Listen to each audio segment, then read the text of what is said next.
Uh, have you ever wondered, as you gaze up at the night sky, whether our solar system is truly isolated, or um, whether from time to time it receives visitors from the deep dark beyond? Imagine for a moment a lone traveller, cold and silent, slipping between the stars. A messenger, perhaps, carrying secrets from a distant, unknown sun. And when you picture it, that Midas, that sense of mystery, suddenly feels so close. Well, in recent years, astronomers have watched the skies and seen such messengers appear. The first was called Oumuamua, a name that itself means scout. Then came Borisov, trailing a luminous, ghostly tail. And now a third guest, 3I Atlas, has entered our solar neighborhood.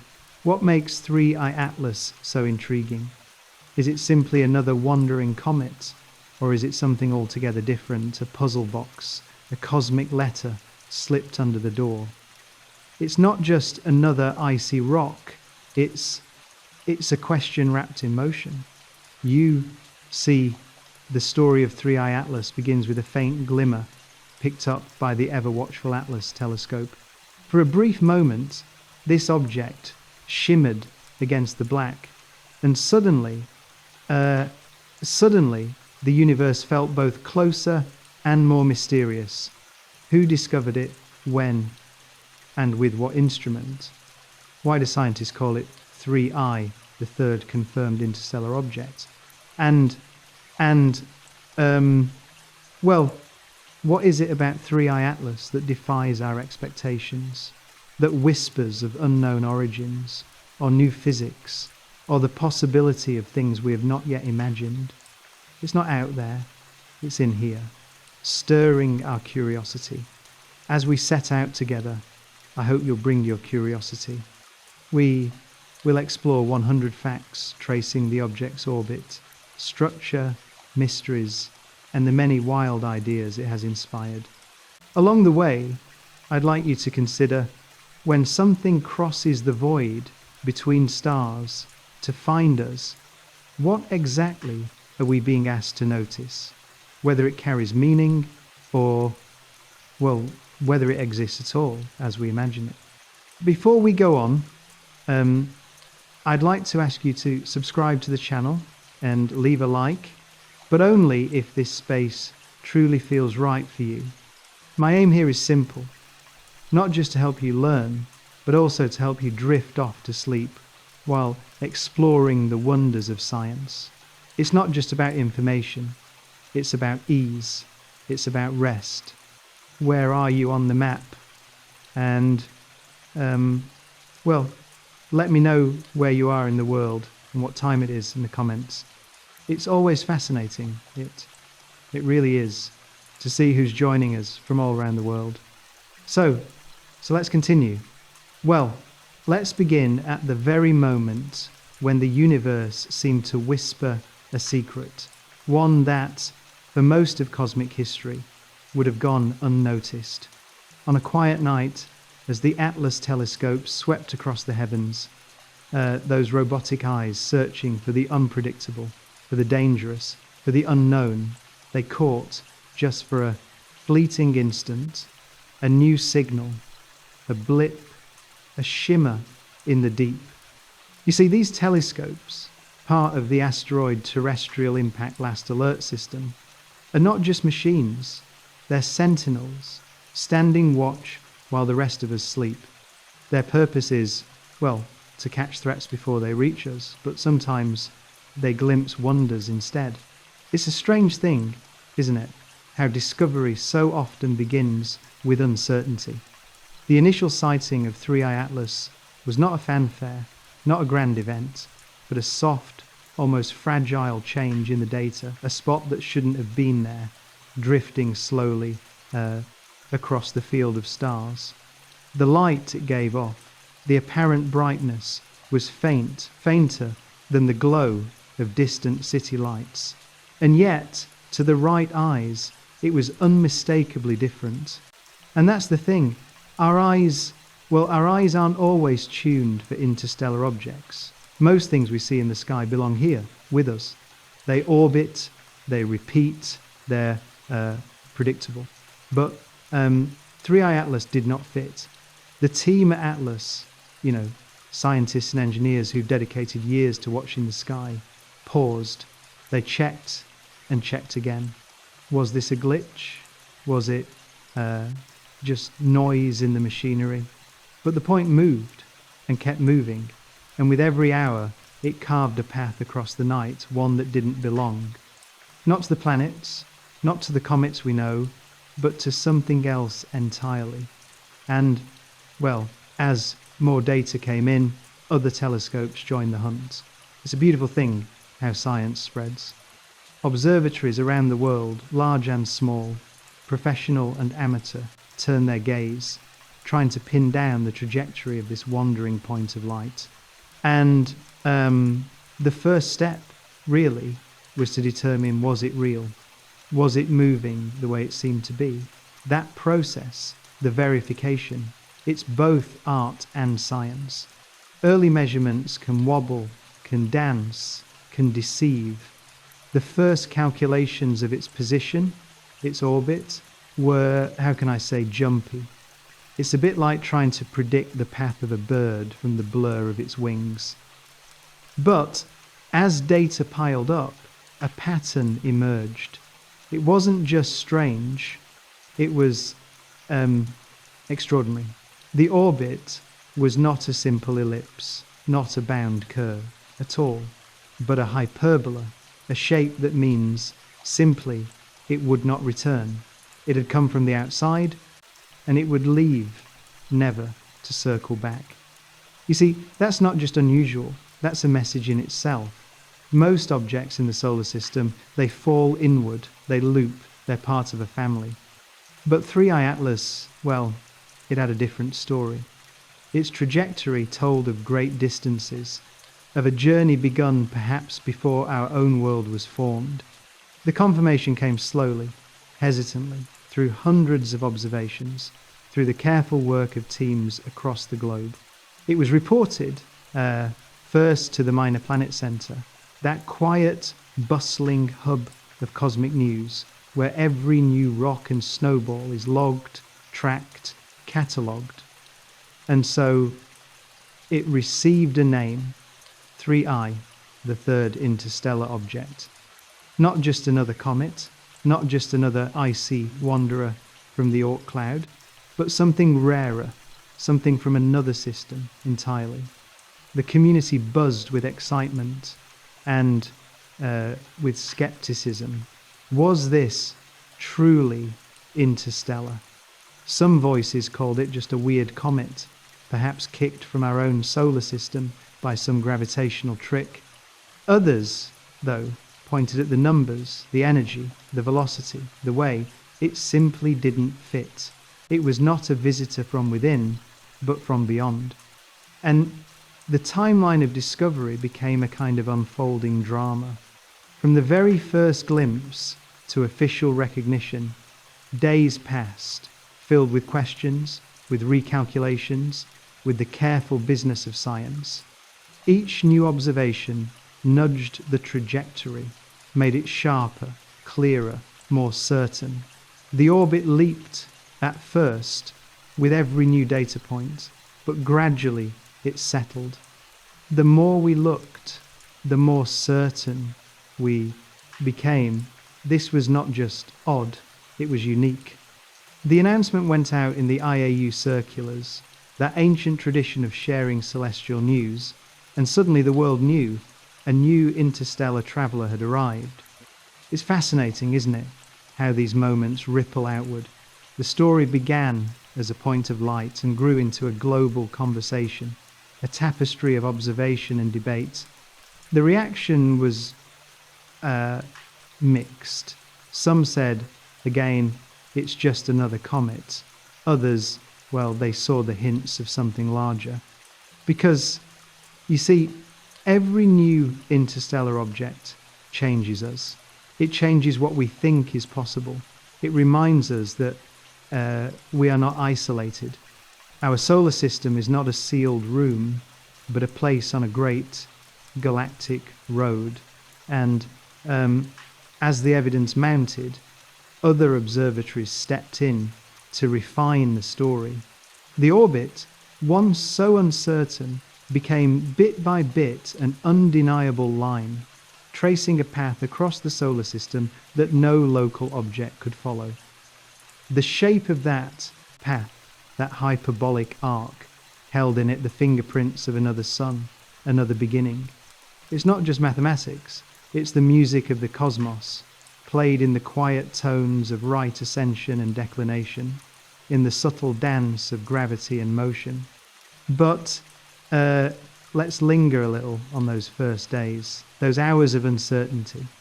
The people behind the discovery, real people, with coffee, with worry, with hope, stayed up late, checking and rechecking, arguing with themselves and with each other. Was the measurement right? Was there perhaps some unseen planet tugging at this object, distorting its course? Was it a relic of our own system, or did it truly come from the cold gulfs between the stars? You see, science isn't just about data, it's about doubt, about being willing to be wrong, and about being ready when the evidence grows to say, we've found something new. That moment when a signal turns into a story is one of the quiet joys of science. It's the heart beating beneath the numbers. And as the world's astronomers realized what they were seeing, the story of 3I Atlas began to grow in richness, in depth. It became not just a discovery, but a mystery one that pulled in new minds, new telescopes, new questions. So the timeline matters, but so does the way the facts piled up. The initial apparent magnitude, a technical term for brightness, was noted and catalogued. Fainter than many stars, but moving, and, well, the movement was everything. The position on the sky, at first uncertain, became a series of dots, a breadcrumb trail left by a cosmic traveller. Each new night brought a new piece of the puzzle. Each new observatory, whether high on a mountain or tucked in a backyard, became part of the chorus. And in that first flurry, there were mistakes too. Early measurements had their errors. There were false alarms, misplaced points, misinterpretations. But as is often the case, the truth emerged through repetition, through the slow, patient work of many. Observers around the world tracked the object as it arcsed across the sky, sharing data, comparing notes, finding agreement. The orbit's jumpiness, that initial chaos, was a reminder that certainty is always a luxury, bought with time and attention. As more observations came in, the path grew steadier until the orbit, once so wild, became a precise, clear story. And the period from detection to official recognition was, by scientific standards, breathtakingly quick. It's a testament to our growing skill, to the speed at which information now travels. In earlier centuries, such a discovery would have taken months, years, maybe a lifetime to understand. Now, in just days, we can go from uncertainty to near certainty, from a faint point to a cosmic milestone. And, well, as the news spread, the community responded in its own human way. There were debates fierce, sometimes heated, over what the object truly was. Was it an ice ball from our own distant cloud, disturbed by Jupiter? Was it an interloper from another world entirely? The numbers, in the end, had the final say. The orbit was open, not closed. The energy was positive, not bound. The traveller would not stay. And one of the quiet joys of these discoveries is the way they bring people together. Professional astronomers working with the best tools on Earth, and amateur skywatchers, armed only with their passion and their patience, all looking up, all part of the same search. It's not just the facts that matter, but the act of looking, the act of being awake to the possibility that something, anything, can change what we think we know. So, so as the days turned to nights, and nights back to days, the story of Three Eye Atlas became richer, more textured. The facts date of discovery, initial brightness, precise position, follow-up observations, growing certainty became more than data points. They became milestones on a journey. And this journey is not just about the object itself, but about us, about our curiosity, our hunger to know, our willingness to watch, to doubt, to wonder. And, well, as the first chapter of this story draws to a close, we find ourselves, I suppose, not at an ending, but at a new beginning. The object has been found, the orbit has been drawn. The message is clear. We are not alone on this cosmic highway.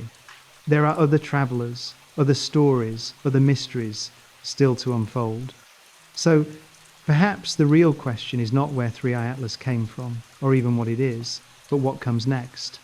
What do we do now that we have seen, now that we have caught a glimpse of the vastness, the strangeness, the beauty that lies beyond? And as we turn our gaze from discovery to trajectory, from first sight to the mapping of its journey through the solar system, we step into the next part of our story. For every object that arrives from the stars, there is a path, a trail through space and time, shaped by gravity, by motion, by the hidden music of the cosmos itself. And that is where our exploration leads us next. Well, the path of Three Eye Atlas through our solar system is not just a line drawn on a map. It's the trace of an ancient journey, a story told in the language of orbits, velocities, and tilts. If you close your eyes for a moment and just imagine, you might sense the object itself, silent and indifferent, slipping past the sun, following a trajectory set long before there were eyes here to see it. So what exactly do we know about that path? Why is it so remarkable? And what does it tell us about the nature of this visitor? Let's start with something simple, eccentricity. You see, most objects that belong to the solar system travel in orbits that are ellipses. They loop, they return, they belong. But Three Eye Atlas doesn't. Its path is not just eccentric, it's hyperbolic. That word hyperbolic means something powerful. It means the object is moving fast enough, not just to leave the solar system, but never to come back. The eccentricity is greater than one, a mathematical signpost that, well, this is a traveller from far away. That's not just rare, it's profound. You could say the orbit is open-ended, like a story with no return, a note thrown into the current of the galaxy. But it's not just the shape, it's the speed.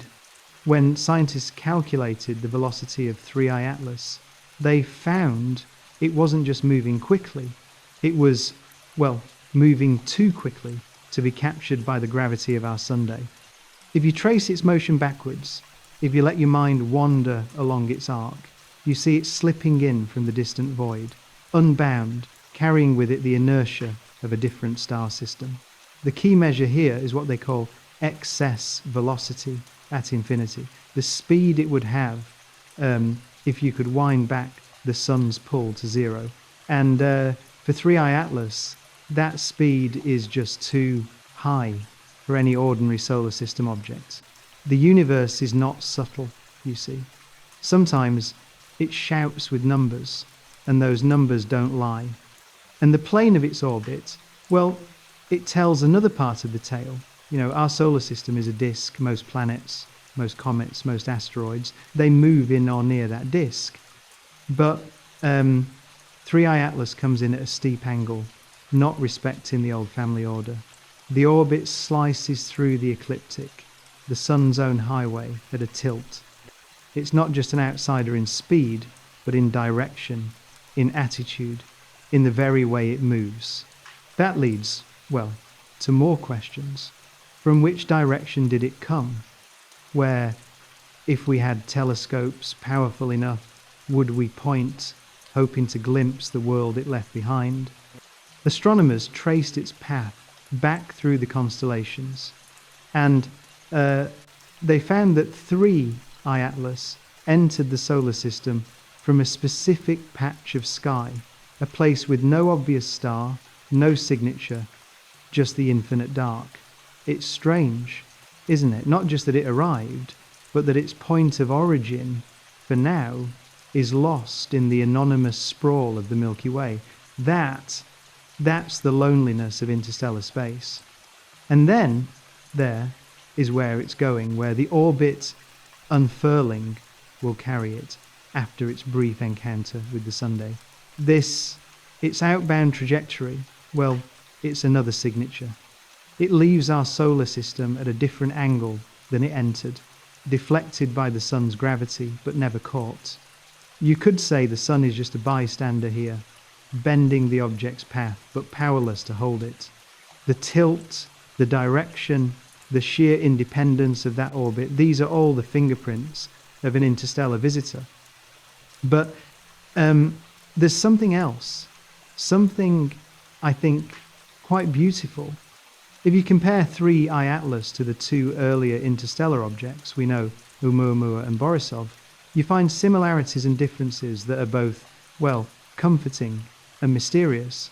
Like Oumuamua, the orbit is hyperbolic, with an excess speed, a trajectory that cannot be explained by any gentle push or gravitational trick within the solar system. Like Borisov, it entered from a direction not shared by any local comet, but, the details, the precise angles, the speeds, the twists are all different. Each visitor, it seems, has its own story, its own place of origin, its own reasons for crossing our path. That, you see, is a clue. It's not that these objects are rare, perhaps there are countless millions moving through the galaxy at any time, but that seeing one here, now, is a coincidence of unimaginable scale. It's like walking on a lonely beach and finding a message in a bottle, and then against all odds finding another and another, each with a story in a different language, written in the scripts of their own journeys. So, what proves to us that 3I Atlas is truly interstellar? That's the heart of the matter. Scientists look at the orbit's energy, and what they see is, well, unmistakable. It's positive. Not just a little positive, but enough that no amount of tugging from Jupiter or Saturn could ever bind it. In the language of celestial mechanics, positive orbital energy is the golden ticket, the unambiguous proof that the object is just passing through. And it's important to remember that our solar system is not empty. As 3I Atlas moves, it is perturbed, however slightly, by the gravitational pull of the Sun, of Jupiter, of other planets, of all the tiny, unseen bodies that share our cosmic neighborhood. But these are just ripples on the surface. The main story is, and always will be, that this is not one of us. It was never ours to keep. You might ask, well, could anything have captured it? Could the Sun, with its immense gravity, or Jupiter, the great perturber, have slowed this object enough to turn it into a resident, a new member of the family?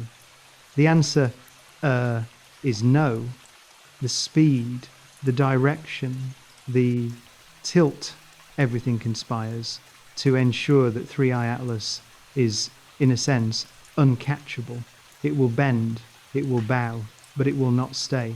And, that leads us to a haunting question. Where has it been? What was its path before this brief crossing of the sun's domain? Astronomers can, using the mathematics of orbits and gravity, trace the path backward for millions, even billions of years. And what they find, well, is that the object has wandered for ages through the darkness between stars. The journey was not straight. It was a slow, meandering voyage, a testament to the chaos and chance of galactic drift. And if you look ahead, if you imagine time unfolding after 3I Atlas leaves the sun behind, it will continue for millions and millions of years, moving through the galaxy, perhaps passing near other stars, maybe one day pulled into another sun's embrace, or cast out again, you see. So every detail of the orbit tells us not just where the object is going, but where it's been. The tilt, the speed, the excess energy, these are not just dry numbers. They are fossils of movement, the record of a cosmic journey that began long before Earth cooled, long before our sun was born. There's another layer here, too, a comparison with the other interstellar visitors. When Oumuamua was discovered, scientists were shocked by its speed and angle. It entered from a direction high above the ecliptic and exited along another. Borisov, by contrast, was more like a typical comet, but with a twist. Its speed, too, was just too great to be local. Now, with 3I Atlas, we see, again, a pattern of difference. No two interstellar objects are quite alike. Some move fast, some tilt steeply, some, well, seem almost content to skim the edges of our system. And that's the thing, the variety is a sign not of confusion, but of the richness of the galaxy. And if you wonder how gravity shapes these orbits, it's worth remembering that the sun and the planets are not passive. They reach out with invisible arms, tugging at the object as it passes. Jupiter, especially, with its enormous mass, can sometimes throw objects onto new paths, or very rarely catch them. But in the case of 3I Atlas, these tugs are, in the end, just footnotes. The main story is written by the energy the object brings with it, energy that no planet here can overcome. There's a kind of humility in this realization, I think. Our sun, so mighty, is just one more star along a galactic current that carries objects from system to system, from one edge of the spiral to the next. And for every 3I Atlas that we see, there are countless others slipping by, unnoticed, moving along the invisible highways of interstellar space. And one final thread before we move on, the predictive power of these orbits. Scientists can, with stunning precision, forecast the future path of 3I Atlas for millions of years. The calculations show that, after leaving our solar system, it will continue outward, undisturbed, except for the faintest whisper of galactic tides. Its journey is not just away from us, but into the unknown, into the darkness that links the stars together in a web older and vaster than anything we can fully grasp. So as we leave this chapter behind, I want you to imagine, just for a moment, the sky as a great ocean, with objects like 3I Atlas as ships crossing from shore to distant shore. Their paths are strange, unpredictable, but they are, above all, a reminder that we live not in a closed box, but at the intersection of many journeys. Every orbit, every tilt, every excess speed is a word in the great conversation of the cosmos. And as our gaze shifts from the abstract beauty of orbits to the tangible evidence, the light, the colour, the size, we are, in a way, stepping closer to the object itself. We want to know, what does it look like? How big is it, really? What secrets are written on its surface, in the brightness it reflects and the shadow it casts? That is where our story must go next. Well, as we turn now from the invisible lines of gravity to the faint but stubborn glow of 3i Atlas itself, um, it's worth pausing to reflect just what do we see when we look at something that has crossed the darkness between stars. It's not just an object, it's a fragment of elsewhere.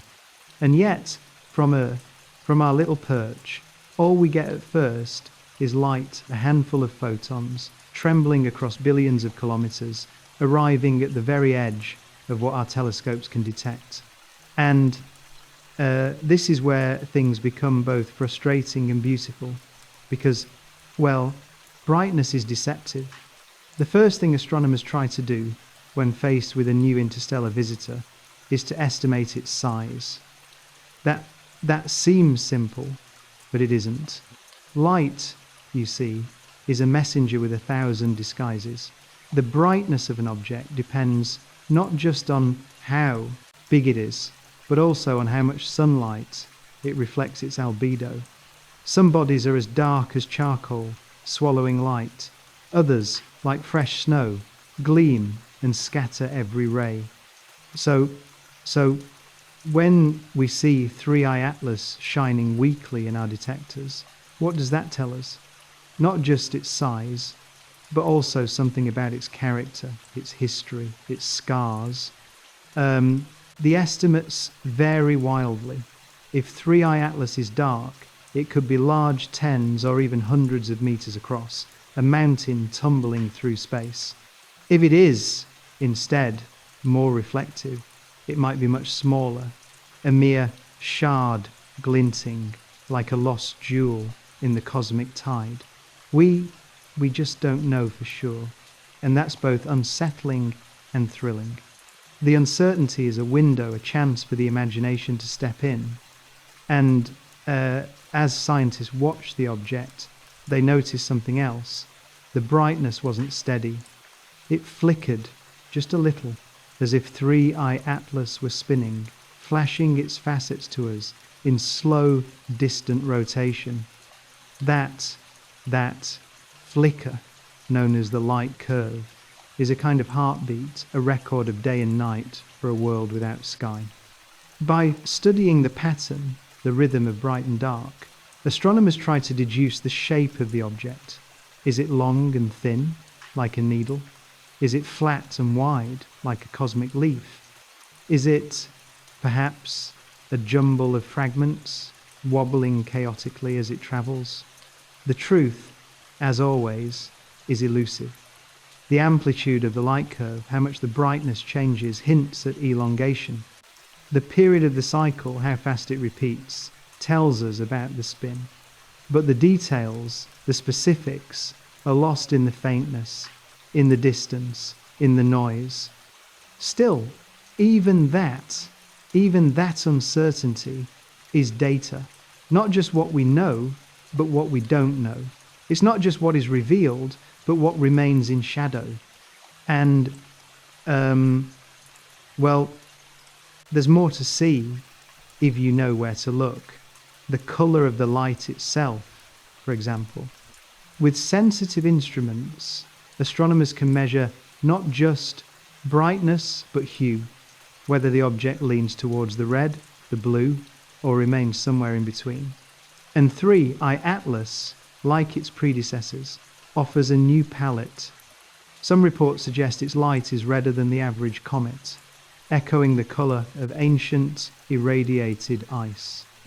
Others find a more neutral tone, a middle ground, as if 3i Atlas were painted in the dust of 1,000 different worlds. The comparison to Oumuamua and Borisov is inevitable. Oumuamua, you may recall, was unusually red, while Borisov looked much more like a classic comet, icy, bluish, tinged with the signature of carbon compounds. That difference is not just a matter of aesthetics. It's a clue about where 3i Atlas might have come from, about what kind of cosmic weather it has endured, about the chemistry of other suns. We are, in a sense, holding up a prism to the galaxy itself, seeing not just a rock or an ice ball, but the memory of another system, another sun, another time. But there's more. The brightness of 3i Atlas does not always behave. Sometimes it flares, brightening suddenly, as if it's shedding dust or gas into space. Sometimes it dims, becoming nearly invisible, cloaked in its own shadow. There are quiet periods, too, stretches of calm where little changes. This pattern of outbursts and silences, well, it's a hallmark of cometary behavior, but with a twist. Because the object is interstellar, we cannot be sure what triggers these changes. Is it sunlight, warming up volatile ices and causing jets to burst forth? Is it perhaps collisions with invisible dust or internal stresses built up over eons in the cold? Each flare is a question. Each quiet spell is a mystery. And the distance matters too. As 3i Atlas approached the sun, it grew brighter, reflecting more light towards Earth. But this is not a simple relationship. The angle, the geometry, the tilt of the orbit, all these shape what we see. Sometimes the object might be at its most spectacular when it is, paradoxically, furthest from us, its coma swelling in the darkness. At other times, it might slip by unnoticed, lost in the glare of the sun or masked by our own atmosphere. The best images, well, they come from the great observatories, Hubble, JWST, and the enormous telescopes scattered across mountain tops. These are not just pictures, they are time capsules, moments when the light of another world is caught, held, examined. The images are faint, yes, but within them lie clues to structure, to surface, to story. You see, when Hubble or JWST gazes at 3i Atlas, it is not simply looking at a point, it is trying to resolve the unresolved, to tease detail from the blur. Sometimes a hint of elongation appears. Sometimes the coma, the fuzzy halo of gas and dust, seems to stretch, to twist, to break symmetry. The tail, if present, points away from the sun, sculpted by solar wind, but always the heart of the object remains frustratingly small, a secret kept at the limits of vision. And there's another kind of seeing too. Spectroscopy, the art of breaking light into its constituent colours, allows scientists to search for signatures of different materials. In the case of 3i Atlas, these spectra are faint, noisy, ambiguous, but they hint at the presence of ices, of dust, of complex organics. Each line in the spectrum is a fingerprint, a hint at the object's past. Is it, like Borisov, rich in carbon monoxide and water? Is it dustier, more processed, scarred by a longer exposure to cosmic rays? Or perhaps it contains something new, a compound not seen before, a trace of the unknown. And the uncertainties pile up, but so do the possibilities. With every new observation, we chip away at ignorance, carving out, bit by bit, a portrait of the visitor. It's not a single image, but a collage, brightness, colour, shape, spectrum, all overlapping, sometimes contradicting, always inviting new questions. There's something almost poetic, I think, in how little we truly know. We stare at the faint light, we measure, we infer, we argue. Some say the object is small and dense. Others imagine it as large and fluffy, a cosmic snowball drifting between stars. Some see hints of rotation, others see chaos. Each night brings new data, new surprises, and sometimes new confusion. The colour, too, is a living thing. As 3i Atlas moves, as sunlight heats it, as ices vaporize and dust is thrown into space, the reflected light may change. Perhaps the object reddens as volatile ices sublimate, leaving behind darker, more processed material. Perhaps, instead, it brightens as fresh ice is exposed. We watch, we wait, we wonder. It's not just an object, you see, but a process, a transformation happening in real time before our eyes. And, well, there's also the question of activity. Classic comets, as they near the sun, develop comae and tails, spectacular evolving structures of gas and dust. 3I Atlas 2 appears to show signs of such behavior, but always with a twist, always with a hint of the unfamiliar. The tail might not behave as expected. The coma may be lopsided, its brightness fluctuating in ways that challenge our models. Perhaps, just perhaps, these are signs of an object whose journey through interstellar space has changed it in ways we do not yet understand. The images we have, are not just scientific data, but postcards from the abyss. Each pixel is a handshake across time. A reminder that, for a brief moment, something alien has come within reach. And as we compare 3I Atlas with other known objects, the differences grow more important than the similarities. Oumuamua, you remember, was strangely featureless. No coma, no tail, just a point of light that spun rapidly, bright and red. Borisov, by contrast, looked every inch a comet, with a tail, a coma, and spectra rich in familiar ices. 3I Atlas seems to fall somewhere in between neither, entirely comet nor entirely asteroid, but a hybrid, a riddle, a question mark written in light. It's this liminality, this refusal to be one thing or the other, that makes 3I Atlas so compelling. We want to classify, to label, to slot things into boxes. But nature, especially on the interstellar stage, resists easy categories. Each new measurement, each new observation, seems to open as many questions as it answers. And that, well, is science at its most honest. Not certainty, but curiosity. Not closure, but the willingness to be surprised. 3I Atlas, in its changing brightness, in its ambiguous shape, in its restless color, is inviting us to look closer, to ask more, to admit how much is left to learn. So, as we leave behind the realm of light and shadow, of images and spectra, we begin to hunger for something deeper. What exactly is 3I Atlas made of? What stories are hidden in its ices, its rocks, its dust? Is it a frozen relic of another solar system? Or something stranger, an amalgam, a survivor, a message in a bottle hurled across the galactic sea? These are not easy questions, but they are the ones we must turn to next.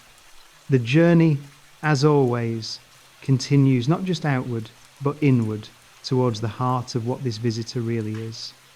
Well, to truly understand 3I Atlas, we have to go deeper than brightness or shape.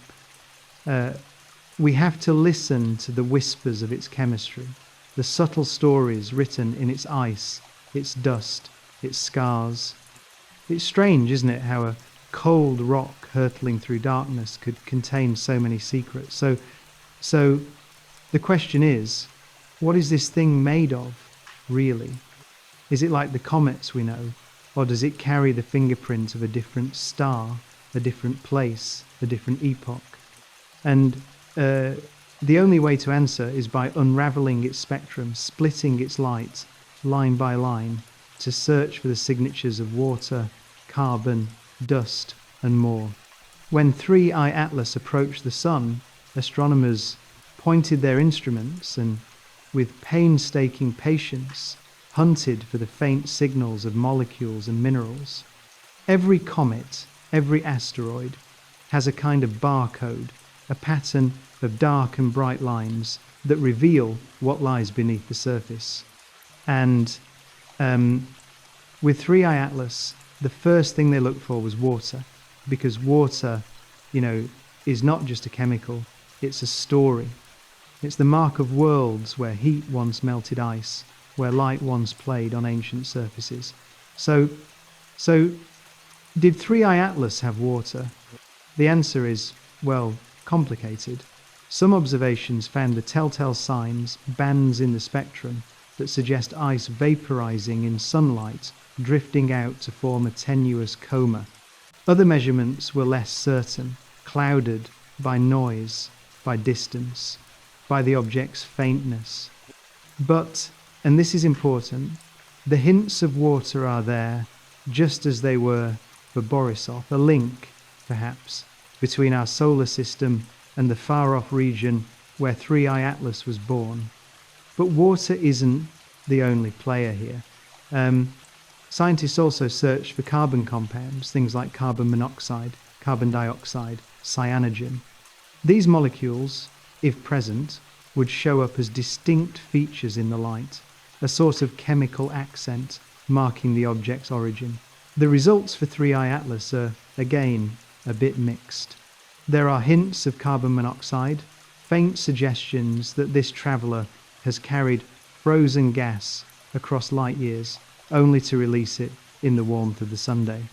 And this is significant not just because it matches what we see in some solar system comets, but because it hints at how universal, how widespread these building blocks of life might be. It's not just about what is present, though it's about what's missing too. Some expected markers are absent, or at least weak. The spectrum of 3i Atlas doesn't quite line up with any one category of solar system object. It's not just an icy comet, not just a rocky asteroid, but something in between. It's that in-betweenness, that ambiguity that's so haunting. We want it to fit into our boxes, but the universe refuses, and sometimes the surface itself speaks. The roughness, the albedo, the way light is scattered or absorbed, all these are clues. If you look at the spectrum in the infrared, you can sometimes detect signatures of silicates, metals, or complex organics. Some data from 3i Atlas suggest a surface darkened by space weathering, coated in dust maybe. Dust from ancient collisions, maybe soot from cosmic rays.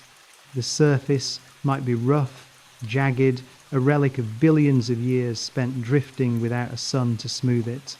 And then, well, there's the subsurface, the hidden layers of ice, the possible pockets of gas trapped beneath the crust. If the sunlight penetrates deep enough, it could trigger jets, eruptions, sudden outbursts of dust and vapor. That's one way to explain some of the oddities in the light curve, the bursts of brightness, the flares, the moments of unpredictable change. It's not just a static body, but a world in transition, reacting to the sun's embrace after ages in darkness. But how does this compare to what we know of comets in our own backyard? Classic comets, born in the cold, dark reaches of the solar system, tend to have abundant water ice with a mix of dust and volatile gases. Their surfaces can be smooth after repeated visits to the sun, or jagged if they are fresh, newly arrived. 3i Atlas, though, tells a different story. Its composition seems richer in some volatiles, poorer in others. The ratio of dust to ice may be higher, suggesting it's either older, more processed, or simply different in origin. And sometimes the spectrum surprises us. There are hints, nothing definitive, but tantalizing of emission lines or absorption bands not seen before, or at least not expected. Maybe, just maybe, these are the marks of a truly alien chemistry. Or maybe, and, maybe it's just the limits of our instruments, the noise at the edge of perception. It's also worth thinking about the temperature, the heat, or lack thereof, on 3i Atlas's surface. Far from the sun, the surface is cold, colder than the coldest winter on Earth, cold enough to freeze almost everything solid. As it approaches the sun, the temperature rises, and with it, the potential for outgassing, for activity. The stability of subsurface ice depends on depth, on insulation, on how long the object has travelled. If the ice is buried deep, it may survive for eons. If it's near the surface, it can vanish quickly, leaving behind a crust of dust and rock.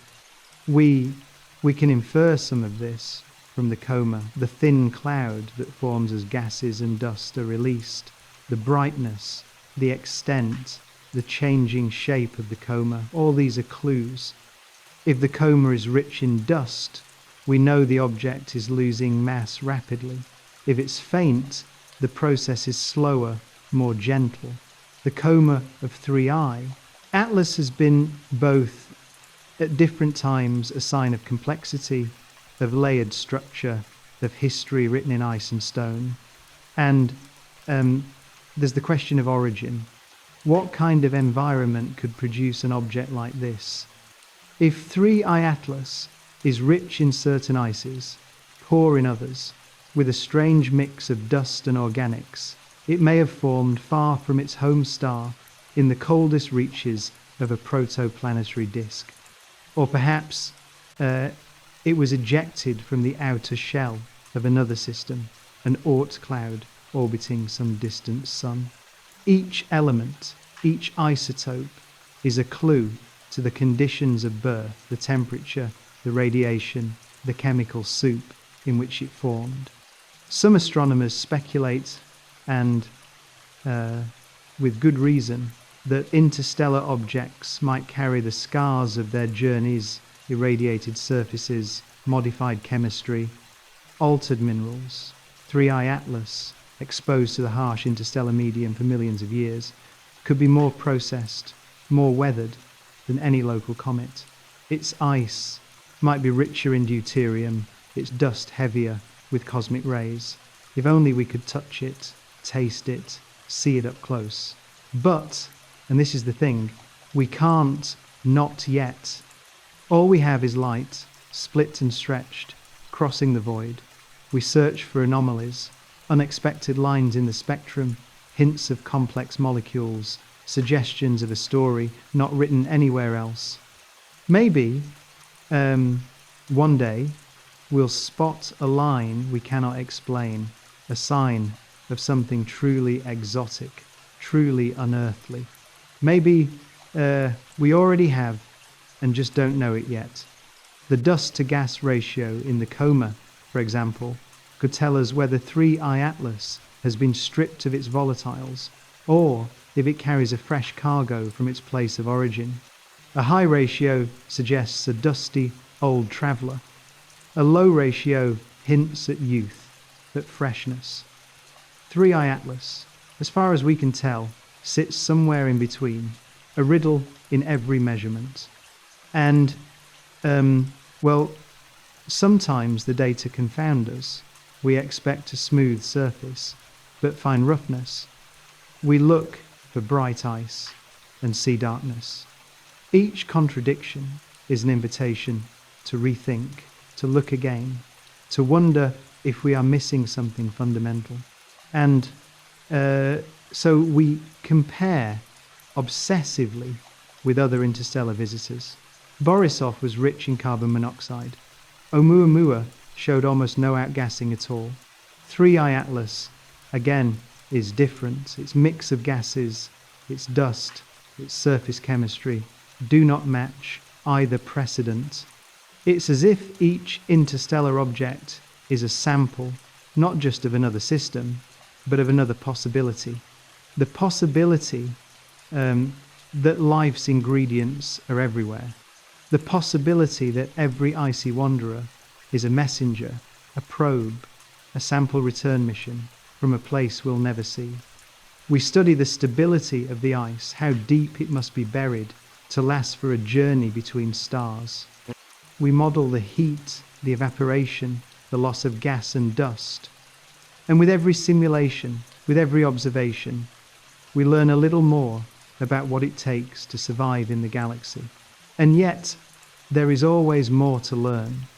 Each new measurement, each spectrum, each image, each fluctuation adds to a growing, tangled tapestry of knowledge and mystery. We are just at the beginning. So, so as we gather these chemical clues, these whispers from the surface and below, we start to see patterns, but also anomalies. Are the oddities signs of unknown chemistry, or just the fingerprints of cosmic time?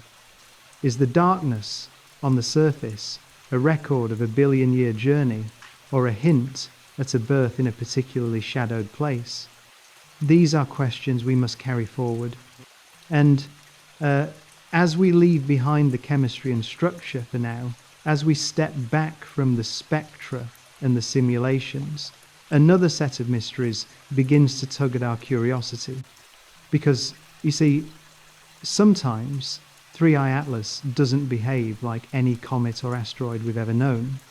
Sometimes it does something strange, something that defies our understanding of jets and tails, of dust and light. And that is where our journey leads next. Well, you see, every comet that wanders close to the sun, every icy traveller from the outer darkness, has its own way of announcing itself: a flare, a tail, a trembling in the light.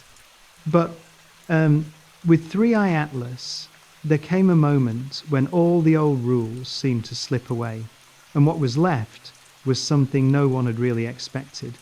This is the part of the story, I suppose, that most startled astronomers.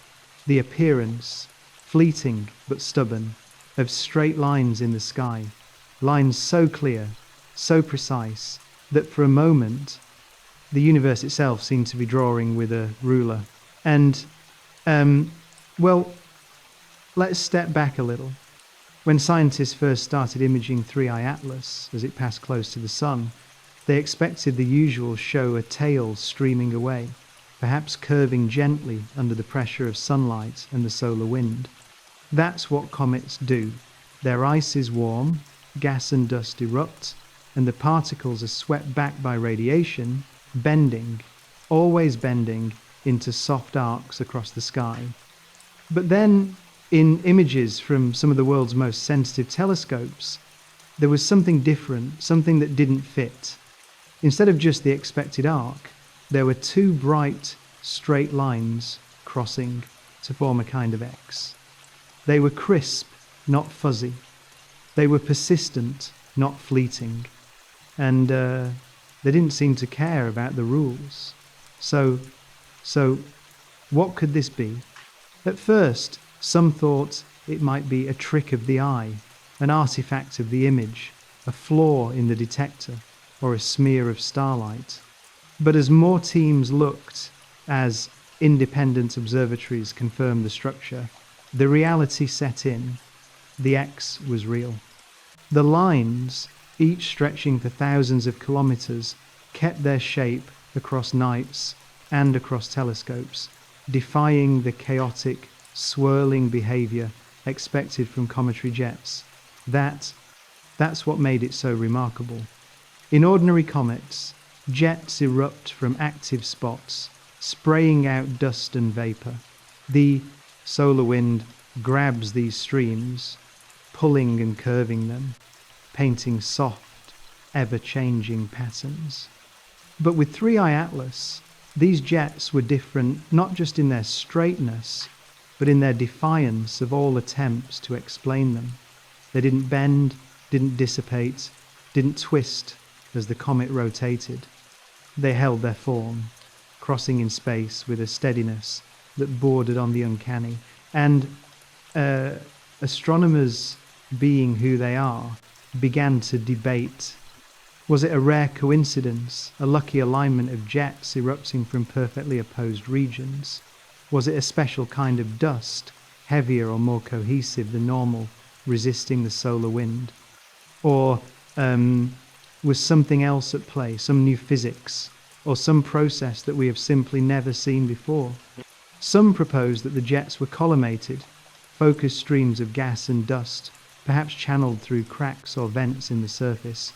Others pointed to the interaction with the solar magnetic field, wondering if, in the right conditions, the field could force particles into line, keeping them straight against the swirling solar wind. But each theory had its problems.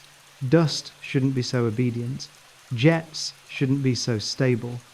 Even magnetic fields, as strong as they are, rarely act with such precision on these scales. And the more scientists looked, the stranger it seemed. The X held night after night. Its arms didn't fan out, didn't scatter, but met at a near perfect angle, as if drawn with intent. It's not just a pattern, it's a challenge, a demand that we rethink what is possible when icy relics from other stars wander through our sun's domain. Some even wondered if we were seeing the effect of geometry, the way light interacts with particles, the way perspective warps the shape of things seen at unimaginable distances. Maybe, just maybe, the lines weren't truly straight, but only appeared that way because of the unique way 3I Atlas spun, the way its jets were lit from the side. But simulations, careful and cautious, couldn't quite reproduce what the telescopes saw. The questions only deepened as more data came in. The length of the lines, measured in the sky, stayed nearly constant, and their brightness remained stable even as the rest of the comet's activity changed. The angles, too, barely shifted, as if the entire system were locked in a rigid dance, immune to the chaos around it. Some compared the structure to the jets seen in young stellar objects, Herbig-Haro jets, those dramatic, laser-like outflows that mark the birth of stars. But the scale here, the context, the physics, were all different. This was not a star being born, but a comet dying, losing its ancient material in the sunlight. And there were other oddities, too. Usually, cometary jets curve because of the rotation of the nucleus. As a comet spins, each jet traces a spiral, a loose corkscrew, as it fires into space. But with 3I Atlas, the X didn't spiral, it didn't dance. It stayed straight, unwavering, as if ignoring the rotation completely. Was it possible, then, that the jets weren't tied to rotation at all? Was there a structural reason, perhaps a ridge or a fissure, that fixed them in place? Or was the comet rotating in such a way that the jets always pointed in the same directions relative to the sun? Some theorists, always willing to chase the wildest idea, suggested the structure could be artificial, a sign, however improbable, of something engineered, not grown. Most dismissed this, and rightly so, as science needs evidence, not just imagination. But even the most conservative found themselves at a loss. The X was too stable, too clear, too odd. And then, well, there was the question of how long it would last. Was this a brief phenomenon caught by chance? Or was it a fundamental property of the object, visible only as long as it remained active near the sun? Observers kept watch night after night, hoping to catch.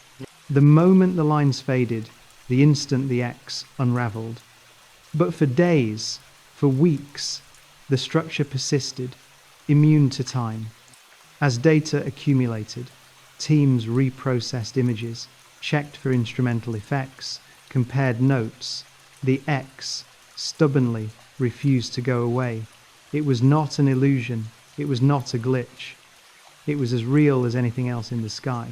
And the scientific community responded, as it always does, with papers, with arguments, with endless emails and hurried phone calls. Some tried to model the jets, building simulations to explain how such straightness could emerge from chaos. Others hunted for similar phenomena in the archives, trawling decades of comet observations, hoping to find a precedent, but nothing quite matched. This was new. This was, for the time being, unique. So, what does it mean? Is 3i Atlas telling us something about itself, about its structure, its past, its journey through interstellar space? Or is it, perhaps, telling us something about our own limits, our own failure to imagine what is possible? The straight lines, the X, the persistence of pattern where only randomness was expected, all of these are invitations to humility, to wonder, to the open-ended questions that drive science forward. Some speculated about the physics of dust in microgravity, about the potential for electrostatic forces to organize particles into filaments. Others wondered about the possibility of phase transitions, perhaps, as certain ices sublimated, the structure of the surface changed, opening up new channels, new vents. Maybe, just maybe, this was a comet caught in the act of transforming, shifting from one state to another, and the X was the signature of that change. But, and this is crucial, every new idea brought with it more questions. If this was a transition, why don't we see it more often? If dust can be organized so cleanly, why do most comets remain chaotic? If jets can defy the solar wind, what does that say about our understanding of the sun's influence? And in the midst of all this, the possibility lingered that we were witnessing a once-in-a-lifetime phenomenon, a fleeting alignment of conditions, never to be repeated. The X, then, would be not just a curiosity, but a window into the strangeness of the universe, a glimpse of the extraordinary, hiding within the ordinary. So the data continued to flow. Observatories around the world, from the largest mountaintop telescopes to the humblest backyard setups, contributed their images, their measurements, their insights. The X became a rallying point, a puzzle for the global community, a mystery that transcended language and culture. And,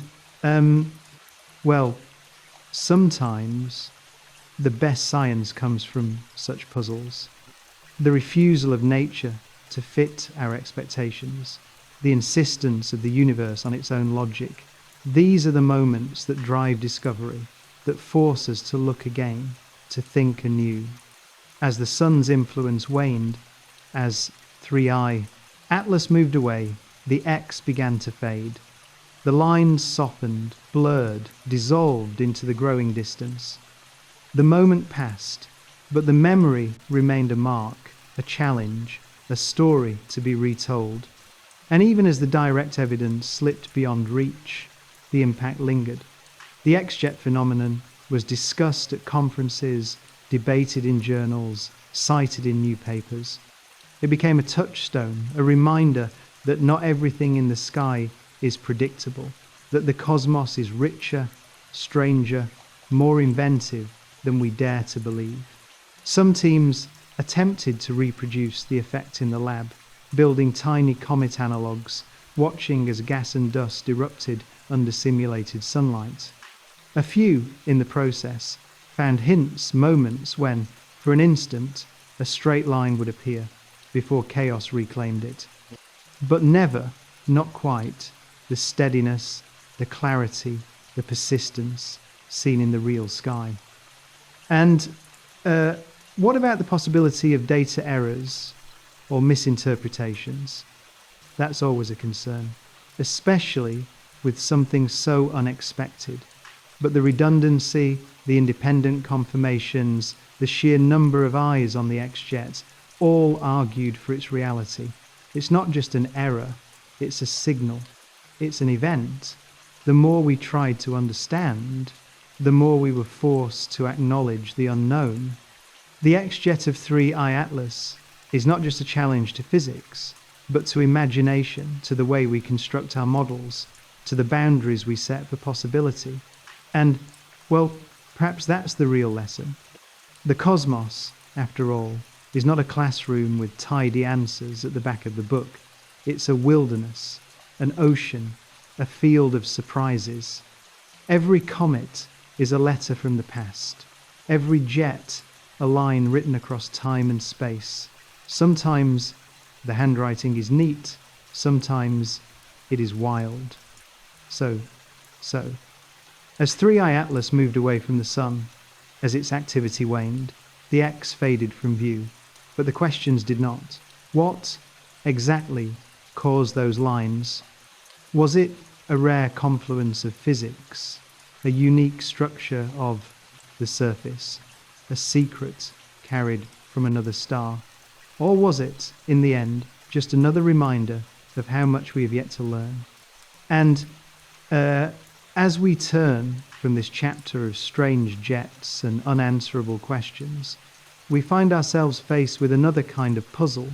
3i Atlas, after all, is not just remarkable for what it shows, but for how it moves, how it accelerates, how it sometimes seems to defy the simple laws of gravity.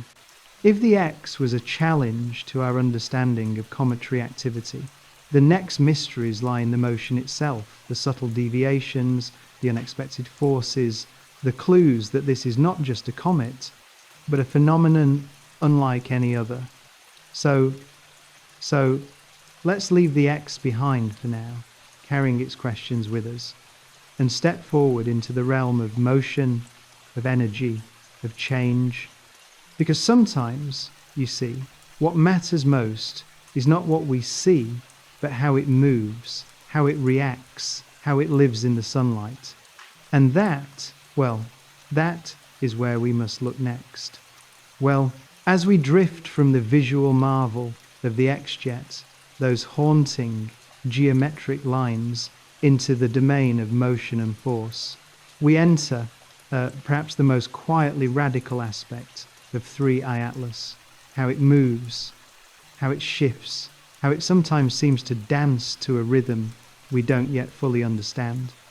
It's easy, sometimes, to think of celestial mechanics as a clockwork, predictable, precise, unyielding, but comets, and especially interstellar objects like 3i Atlas, have a way of revealing cracks in that certainty, moments when something unseen tugs, nudges, even whispers. Not so fast, not so simple. Let's start with the basics. Most objects in space, move under gravity's steady pull. The sun tugs, the planets perturb, and that's usually that. But for some comets, and for a handful of the most mysterious visitors, there are other forces at work, forces that push in ways not accounted for by gravity alone. These are the non-gravitational accelerations, and they are both subtle and profound. For 3i Atlas, astronomers quickly realized that its path through the solar system didn't quite fit the equations. There were deviations, gentle but persistent, that pointed to some hidden energy, some invisible breath pushing it off course. So what could cause such a thing? In comets, the usual culprit is outgassing. When sunlight heats up the surface, ices turn to vapor, and jets erupt from cracks or vents. Each little eruption acts like a thruster, giving the comet a tiny, random push. For most solar system comets, these pushes are small, but with 3i Atlas, just as with Oumuamua before it, the effect was large enough to be measurable. That alone was surprising. It meant the comet was not simply gliding passively, it was reacting, alive, to the sunlight, its orbit written by chemistry as much as by gravity, and the pattern of acceleration matters. In some models, the push from outgassing is symmetrical, it cancels out as the comet rotates. But sometimes, and this is where things get interesting, the jets are not balanced. Maybe there's a patch of especially volatile ice or a crack that opens up at just the right moment, and suddenly the object is shoved in one direction. more than another. 3I Atlas's deviations hinted at such asymmetry at a world whose surface was changing, whose inner life was being revealed in every shift and wobble. But, well, there's more. The magnitude of the acceleration was, in some models, greater than expected for an object of its size and estimated mass. If you compare to Oumuamua, for example, you find something eerie. Oumuamua's path also shifted in ways that defied simple explanation, but it didn't show the obvious signs of outgassing, no tail, no coma, no jets visible at all. For 3I Atlas, there was at least some activity, some evidence of venting, but the strength and steadiness of the non-gravitational force, it was just a little too much, a little too tidy for the usual comet playbook. So scientists began to check other models. Could sunlight itself, the pressure of photons, be enough to nudge the object? This is radiation pressure. And for small light objects, it can matter. But for 3I Atlas, the effect seemed too strong to be explained this way alone, unless the body was much lighter, much thinner than it appeared. And this, you see, is the echo of the great debates around Oumuamua. Some suggested that only a thin, possibly hollow structure could be so sensitive to sunlight. Was 3I Atlas then another fragment of something fragile, something more like a sheet than a stone? And what about the Yarkovsky effect, a slow but steady force caused by the uneven heating and cooling of a spinning object? As one side warms up in sunlight and then cools as it rotates into darkness, it can emit more heat in one direction than another, giving a gentle push. This effect, too, is usually tiny, only noticeable for small asteroids over long periods. For 3I Atlas, the timescales and the magnitude don't quite fit, but the idea remains a world shaped not just by where it is, but how it spins, how it breathes heat. The next question, of course, is whether the orbit itself shows signs of being adjusted, deliberately or otherwise. With all the data from telescopes, astronomers can track the position and velocity with exquisite precision. If the forces at work were completely random, you'd expect the orbit to wander chaotically. But if there's a pattern, if the changes in speed or direction happen in a way that matches the rotation period, or some internal property, that's a clue. With 3I Atlas, the evidence points to non-randomness. The shifts match up roughly with what you'd expect from a rotating, venting body. But, and this is crucial, the details remain hazy. Some changes are too abrupt, some too smooth to fit the old comet models. And, well, speaking of rotation, there's another mystery. The rate at which 3I Atlas spins, the changes in its rotation over time. These are more than just curiosities. If jets erupt in bursts, they can speed up or slow down the spin. If the shape is odd, long and thin, or flat and wide, the moments of inertia can be strange, even counterintuitive. For 3I Atlas, hints emerge that its spin might not be stable, that it could be shifting, as if the outgassing were, at times, causing a kind of tumbling or precession.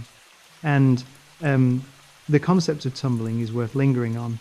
Most objects in space settle into a simple spin, rotating around their shortest axis. But when a body is disturbed by jets, by impacts, by internal stress, it can begin to tumble, its rotation axis wandering across the sky. Some observations suggested that 3I Atlas might be in such a state, not spinning smoothly, but wobbling, a relic of its long, chaotic journey through the galaxy. Right? So, could this mean the body is hollow, or at least partly so? Some theorists have argued that only a very low-density object, like a snowflake or a shell, or even a collection of fragments held together loosely, could display such sensitivity to external forces? If so, then 3I Atlas is not just another comet, but a survivor, a ghost of something larger that broke apart long ago. The possibility is haunting, a hollow relic, drifting for millions of years, finally coming close enough to a star to reveal its emptiness. And this brings us back to the question of stability. As 3I Atlas moved through the inner solar system, it passed through regions where the gravitational influences are especially complex near the planets, especially Jupiter, where tides and resonances can cause chaos. Was its orbit robust, or did it teeter on the edge of disorder? Detailed simulations showed that, despite the non-gravitational pushes and pulls, the trajectory of 3I Atlas remained remarkably steady. No sudden ejection, no dramatic capture, just a long, slow arc out and away. This, in itself, is a clue. It means the forces at play were subtle, persistent, not catastrophic. The object was not destroyed, not broken apart by its journey. It survived, changed, perhaps, but intact. But there is always the possibility of unseen hands at work. Could 3I Atlas have been nudged, not by the sun or by jets, but by something else? The faint possibility, always a favourite of science fiction, but not yet demanded by the data, is that some interstellar objects might bear the marks of engineering, or at least of processes we do not yet understand. It's a possibility that must be entertained carefully, skeptically, and always with the reminder that extraordinary claims require extraordinary evidence. The parallels with Oumuamua linger. Both objects showed deviations from the expected path. Both sparked debates about lightness, hollowness, or the possibility of artificial origin. Both refused to give easy answers. And both left us with the same set of puzzles. What could create such low density? What could survive the interstellar journey? What could cause such clean, consistent, non-gravitational forces? And there's more. The study of these dynamic anomalies is not just academic. If we can learn how 3I Atlas accelerates, how it spins, how it evolves, we gain a new tool for identifying interstellar objects, perhaps even for distinguishing between natural and unnatural visitors. The clues are there in the details, waiting for us to look more closely, to refine our models, to learn from each anomaly. So in the quiet data of 3I Atlas's motion, there is a kind of conversation, a back and forth between matter and energy, between chaos and order, between what is expected and what is real. We see in the persistent accelerations, in the shifting spin, in the resistance to gravitational chaos, a hint of something enduring, something learned through eons, of travel. And as we reflect on these facts, on the way the object lives and moves in sunlight, we are left with the sense of a survivor, a thing shaped not just by the laws of physics, but by time, by violence, by the endless drift between stars. This is just one part of the story. 3I Atlas, for all its strangeness, is not just a solitary wanderer. It is also, for a brief moment, a participant in the complex dance of the solar system, a guest passing close to planets, to our world, to the instruments and minds that strive to understand it. The next questions, then, are about interaction, about influence, about what happens when an interstellar visitor brushes past the sun, past the earth, past all the fragile, living worlds strung like pearls on a string. What is the risk? What is the opportunity? What is the meaning of such a crossing? And, well, that is where our journey turns next. Well, you see, As we follow 3i Atlas on its passage through our solar system, the story shifts from pure mechanics to something more immediate, more intimate. The moment when an interstellar visitor brushes close to our sun, to the Earth, to the family of planets that ride along with us.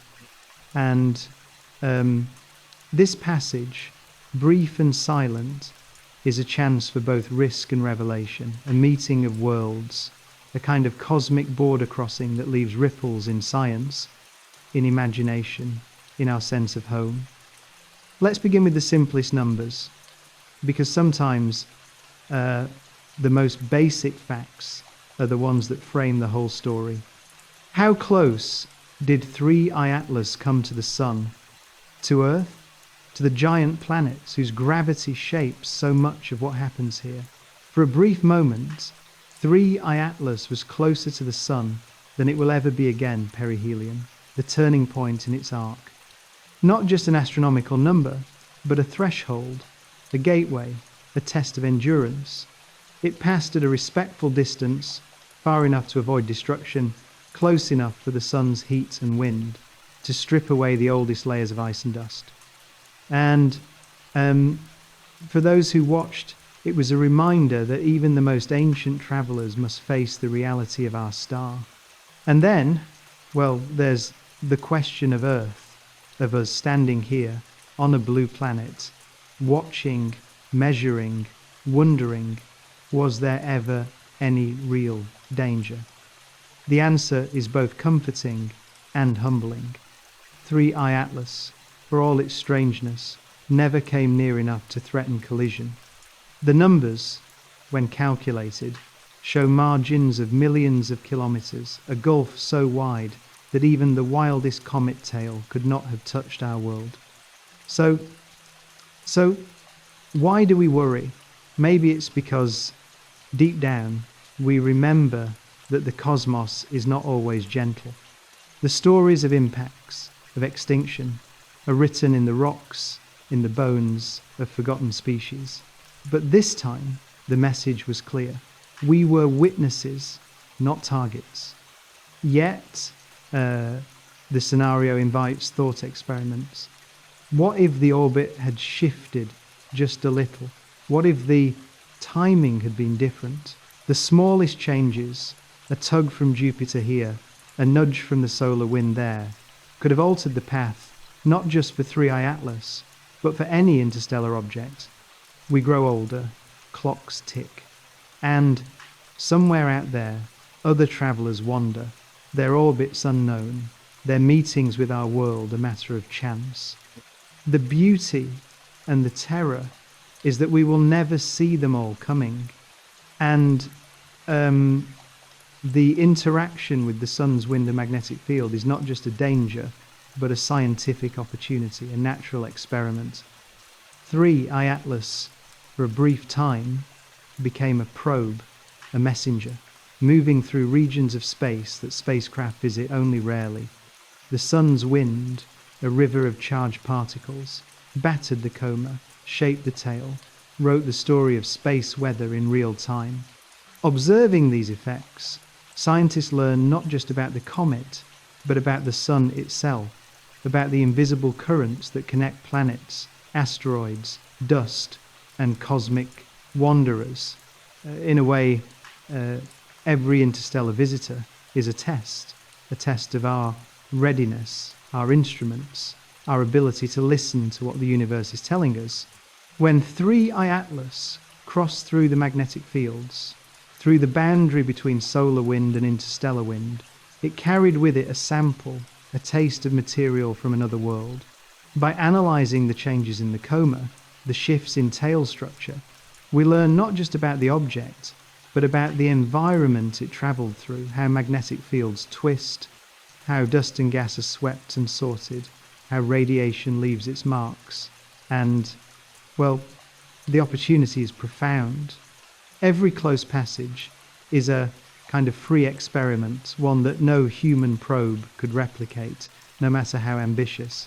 The object carries, on its surface and in its dust, information about places and times we cannot reach, and the sun's wind acts as a probe, stripping away layers, revealing secrets, changing what we see from one moment to the next. There's also a connection to the great explorers of our age, the spacecraft that have left the solar system behind, Voyager, Pioneer, the dreams of interstellar probes that will one day chase these cosmic messengers, not just watch from afar. Each passage of an interstellar object is a rehearsal for the missions. We hope to launch a lesson in timing, in detection, in the art of listening to whispers in the void. And there's a kind of humility in knowing that for now, we are always one step behind. We see them only as they pass. We imagine what it would be to meet them, to fly alongside, to sample their material directly.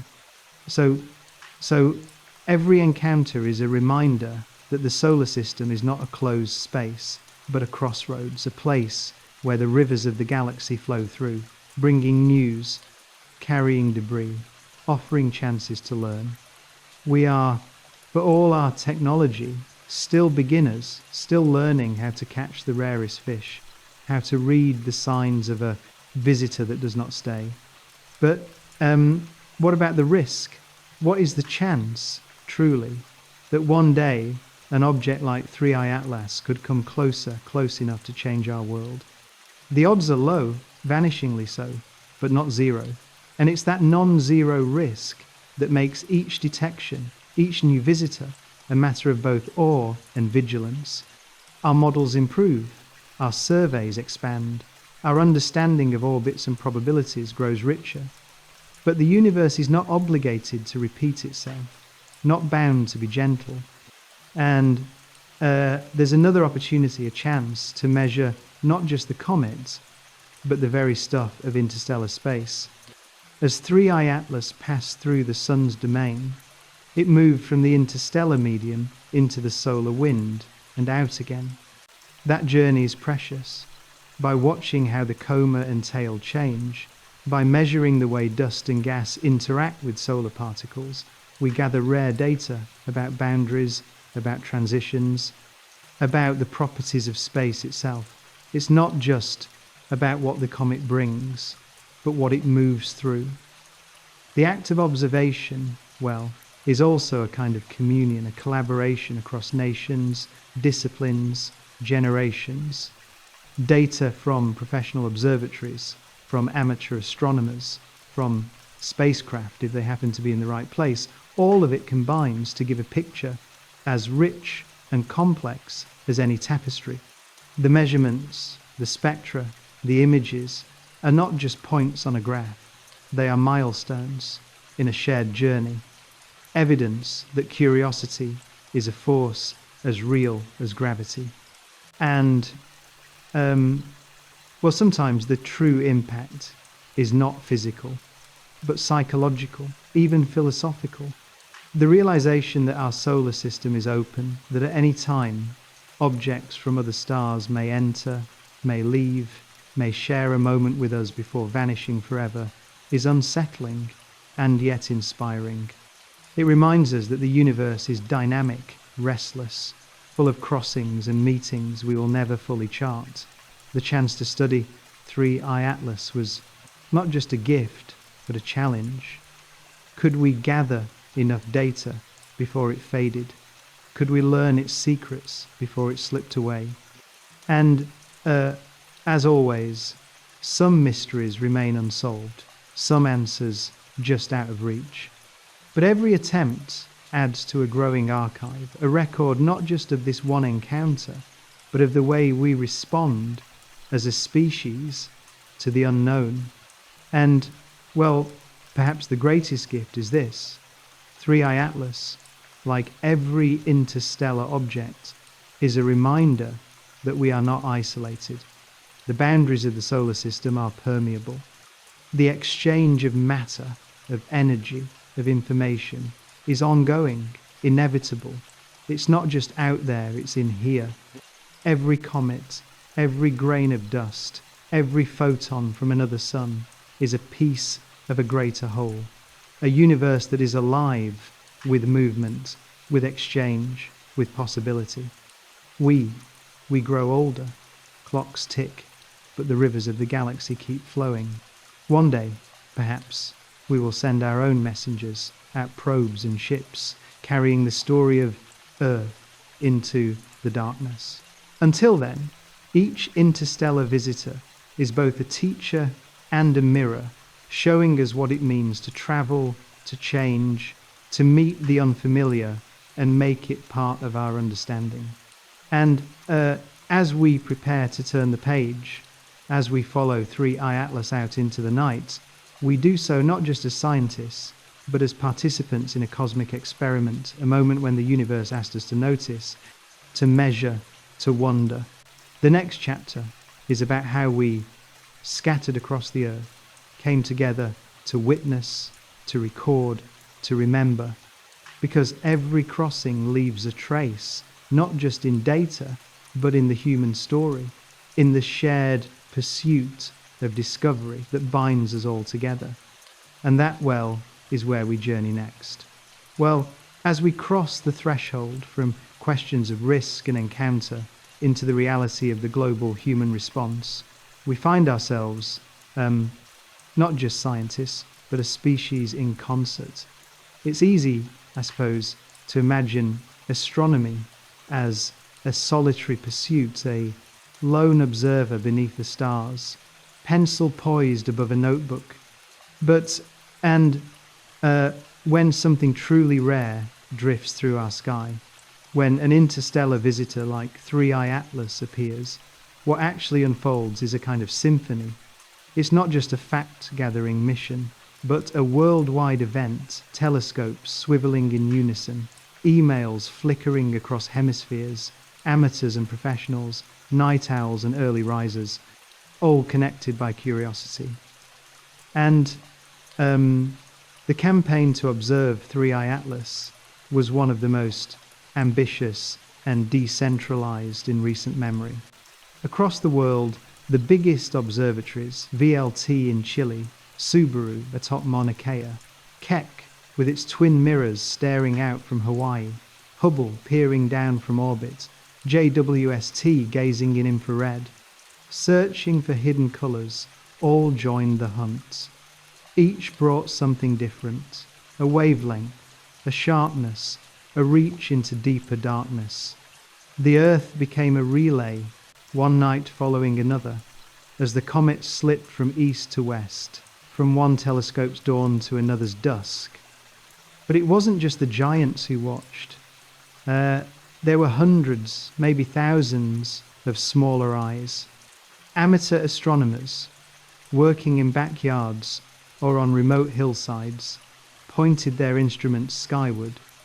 They recorded the light curve, catching the subtle dimming and brightening as the nucleus tumbled. They captured images, sometimes raw, noisy, pixelated, but always real, always part of the story. Each observation was a brushstroke, and every measurement mattered. There's something beautiful about that, isn't there? The sense that for a few nights, the world was awake together, staring at the same piece of cosmic driftwood. And, well, the challenge was immense. 3i Atlas was not a comet that made things easy. It moved quickly, crossing degrees of sky in a night, always threatening to fade into dawn or disappear behind a tree. Its brightness flickered, at times steady, at times capricious, responding to jets and sunlight and perhaps secrets of its own making. To capture the moment, teams organised global observing campaigns, networks that followed the comet's passage across time zones. Data poured in from Europe, from Asia, from the Americas, and from the southern hemisphere, where it sometimes shone brighter in the cold, clean air. The effort was, by necessity, collaborative. No single observatory could watch the whole arc. No single scientist could catch every change, every outburst, every sudden fade. The solution was coordination, shared databases, live chat rooms, alerts sent out in the night. If the comet flared, if something new appeared, the news rippled instantly, sometimes while the glow was still visible in the eyepiece. It was science as conversation, as community, not just competition. And it spanned the spectrum. Observations range from the visible, those familiar whites and blues, to the deep reds and invisible heat of the infrared, to the cool, stately wavelengths of radio. Each window opened a new layer: structure in the dust tail, composition in the coma, surprises in the jets. Hubble caught detail in the nucleus, JWST mapped the chemistry, ground-based telescopes tracked the orbit, while radio arrays tried to listen for, well, anything unexpected. The sum was far greater than the parts, a multidimensional portrait, as complex as any living organism. So how much data did we gather? The numbers themselves became stories. Tens of thousands of images, thousands of hours of exposure, light curves stretching for weeks, spectra filling disks, petabytes streaming into open archives. Every image was uploaded, catalogued, and made available for anyone to study. This was not a private enterprise. The data was shared openly, poured into the Minor Planet Center, into our EXIV, into the databases that connect astronomy, like the nervous system of a global brain. And the urgency was real.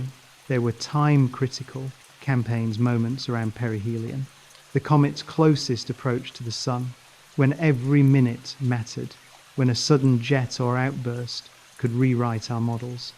Teams coordinated in real time, handing off the baton from east to west.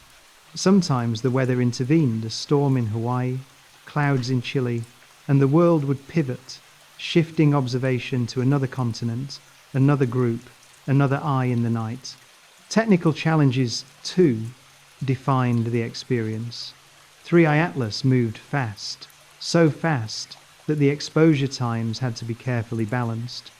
Too long and the comet would streak, too short and the image would vanish into noise. Its brightness was variable, unpredictable, demanding constant recalibration. Telescopes had to adapt, tracking with unusual precision, sometimes working in teams, sometimes alone. The effort was a lesson in the power of adaptation, in the necessity of flexibility, and the contributions of amateur astronomers were more than just decorative. Their images, their timings, their measurements of the light curve filled in gaps the professionals missed. In some cases, the best data on a sudden outburst or a shift in the tail came from backyards, not from observatory domes. The democratic nature of observation, the reality that anyone, anywhere, could be first to see something new, became part of the story. The culture of sharing was, well, a revelation. Data moved faster than ever, not just across continents, but across disciplines. Spectroscopists shared with dynamicists, modelers worked with observers, students published preliminary results online before the comets had even faded. Arguments were fierce, but productive. Each disagreement a chance to refine, to clarify, to probe the limits of what we could know. Early papers analysing 3i Atlas appeared on preprint servers, sometimes while observations were still ongoing, sparking debate and collaboration across borders. And with so much data came the challenge of interpretation. Images can deceive, spectra can confuse, and the rush to publish sometimes led to mistakes. But that, too, is the reality of science, messy, fast, alive with the urgency of discovery. Conferences became battlegrounds of ideas, with rival groups presenting conflicting conclusions, sometimes arguing deep into the night about the meaning of a faint signature, a kink in a light curve, a whisper of dust in the tail. So what did we learn in the end? The campaign was not just a triumph of technology, but of community. It showed that when a mystery passes through our sky, we can rise to meet it not alone, but together as a planet. It revealed new ways to collaborate, new possibilities for open science, new confidence that even the faintest signal can be heard if enough minds are listening. And, well, there's a deeper truth here, too. Every interstellar visitor is a test not just of instruments, but of imagination, of patience, of the willingness to share credit, to pool insight, to admit ignorance. The observations of 3I Atlas are a record not just of what we saw, but of how we saw, of how humans, scattered across continents, united for a moment by the passage of a stranger. The legacy, then, is more than data. It's a new standard for what science can be when it is global, open, inclusive. It's a blueprint for the future, a reminder that the next time a messenger arrives, we will be ready, not just as experts, but as participants in a world-spanning conversation. And as we turn from the facts of observation to this speculation of origin, we carry forward the lessons of this campaign. The data remains, the arguments continue, the debates are not finished. But the story of 3I Atlas's time in our sky is, at heart, a human story, a reminder that the act of looking up is both solitary and collective, both ancient and utterly modern. So what comes next is perhaps the most tantalizing question of all. Where did 3I Atlas come from? What ancient cataclysm, what distant sun, what chain of accidents set it on its way? As we pass from the campaign of observation to the enigma of origins, we do so with eyes sharpened by cooperation, by technology, and, perhaps most of all, by the irrepressible need to know. That well is the door we open next. Well, you see, as we stand at the threshold of speculation, of origins, of journeys measured not in years or centuries, but in millions, even billions of orbits around the galaxy, we find ourselves humbled once more by the scale of what 3I Atlas represents. It is not just a wanderer, but a survivor of cosmic processes older than memory, older than our own Sunday. And in trying to unravel its story, we are forced to ask, where could such a thing have come from? What violent event, what accident of gravity or time could have set it adrift across the starlit gulf? Let's begin, perhaps, with the most likely source, the Oort cloud. Not our Oort cloud, but the frozen, spherical shell of comets and debris that, well, is thought to surround many, if not most, stars. Imagine, for a moment, that every star in the Milky Way is orbited by a halo of icy remnants, a graveyard of formation, a nursery of fragments. It's not just here, it's everywhere. When planets grow, when giant worlds migrate, their gravity can jostle these icy bodies, sometimes flinging them outward with such violence that they escape, crossing the boundary between star and galaxy. So if 3I Atlas was born in such a place, it might have been ejected long before our own planet formed. Maybe it was sent flying by the shifting orbits of a giant planet or by the close approach of a passing star. Maybe it wandered through interstellar space for tens of millions or even billions of years, drifting, changing, until at last it found its way into the sun's gravity well. That's only one possibility. The structure of 3I Atlas, its chemistry, its apparent abundance of certain ices, its hints of processing and weathering, could also fit with origin in a protoplanetary disk. Imagine a young solar system, dusty and chaotic, with planets forming and migrating. Giant worlds disturb the disk, stirring up chaos, and in the violence of their movement, objects are scattered. Some are thrown inward, some outward. A few, just a few, are hurled so hard that they break free entirely, slipping out into the dark, bound no longer to any one sun. And the story gets richer when you consider the metallicity, the chemical fingerprint of such objects.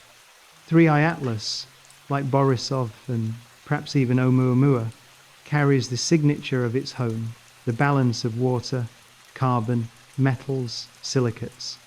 Scientists compare these fingerprints to those of known stars, looking for matches, seeking to guess not just what kind of system could have made such a body, but even, maybe, where in the galaxy it might have come from. The ratios of isotopes, the presence or absence of exotic ices, all become clues in a detective story that spans the Milky Way. So let's talk about the mechanics. What would it take to eject an object from a planetary system? The leading candidates are giant planets, Jupiters, Neptunes, the bullies of planetary neighborhoods. When such a world forms and migrates, its gravity becomes a slingshot. If a small body passes too close, it can be flung outward at high speed, never to return. These are, in a way, the cosmic exiles, the leftovers, the unclaimed, the ones set loose to wander. It's not just a random process, it's a signature of how planets grow, of the instability and violence that are part of making solar systems. And there are other ways to set an object adrift. Sometimes two stars pass close to each other, and in the chaos, comets are exchanged, taken from one Oort cloud and dropped into another. Sometimes the star dies, shedding its outer layers, and the sudden loss of gravity lets distant objects fly free. The point is, the galaxy is not static. Every star, every planet, every comet is part of a dance, a long conversation written in motion and chance. How do we know how old 3I Atlas is? The answer is elusive. We can make estimates based on how much it's been processed by cosmic rays, how much of its ices have survived, what isotopes are present. Some models suggest that interstellar objects like this one could be billions of years old, older than the Earth, older, maybe, than most of the planets in our own system. That's a staggering thought, that we are watching a survivor from the dawn of the galaxy, a fragment of a world we'll never see. So what about the direction? Astronomers trace back the trajectory, projecting the orbit outward, hoping to find a clue, a home star, a region of origin. In practice, it's a little like trying to find where a single snowflake fell after it's been blown about by a storm. The galaxy is too full, too complex, and the gravitational pulls of unseen stars along the way make the calculation uncertain. Still, sometimes, broad hints appear, a direction in the sky, a cluster of stars that fits the bill. But the truth is, most interstellar objects come from nowhere, in particular from the everywhere and nowhere that is the galaxy at large. And that means every object, like 3I Atlas, is a kind of sample return, a gift from a system we'll never visit. Each is a time capsule, a relic of planet formation elsewhere, a piece of the puzzle of how solar systems are made and unmade. When we study their chemistry, their orbits, their structure, we are peering into the distant past, reading the fossil record of creation itself. So let's look again at what the facts suggest. The velocity of 3I Atlas as it entered the solar system was too high for it to be a local, homegrown object. Its hyperbolic path, its positive orbital energy, are all signatures of exile. The direction, the tilt, the speed all point to origins far beyond the solar system, in regions where stars are born or where they age and die, and where the debris of creation is cast outwards to wander.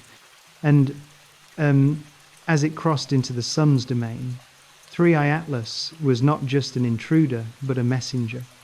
Its presence is proof, tangible, undeniable, that material is traded between stars, that the boundaries of the solar system are porous, open to the tides of the galaxy. It's not just out there, it's in here. Every visitor carries with it the story of where it came from, the mark of journeys we can only guess at. But, the story is not just about mechanics, it's about meaning.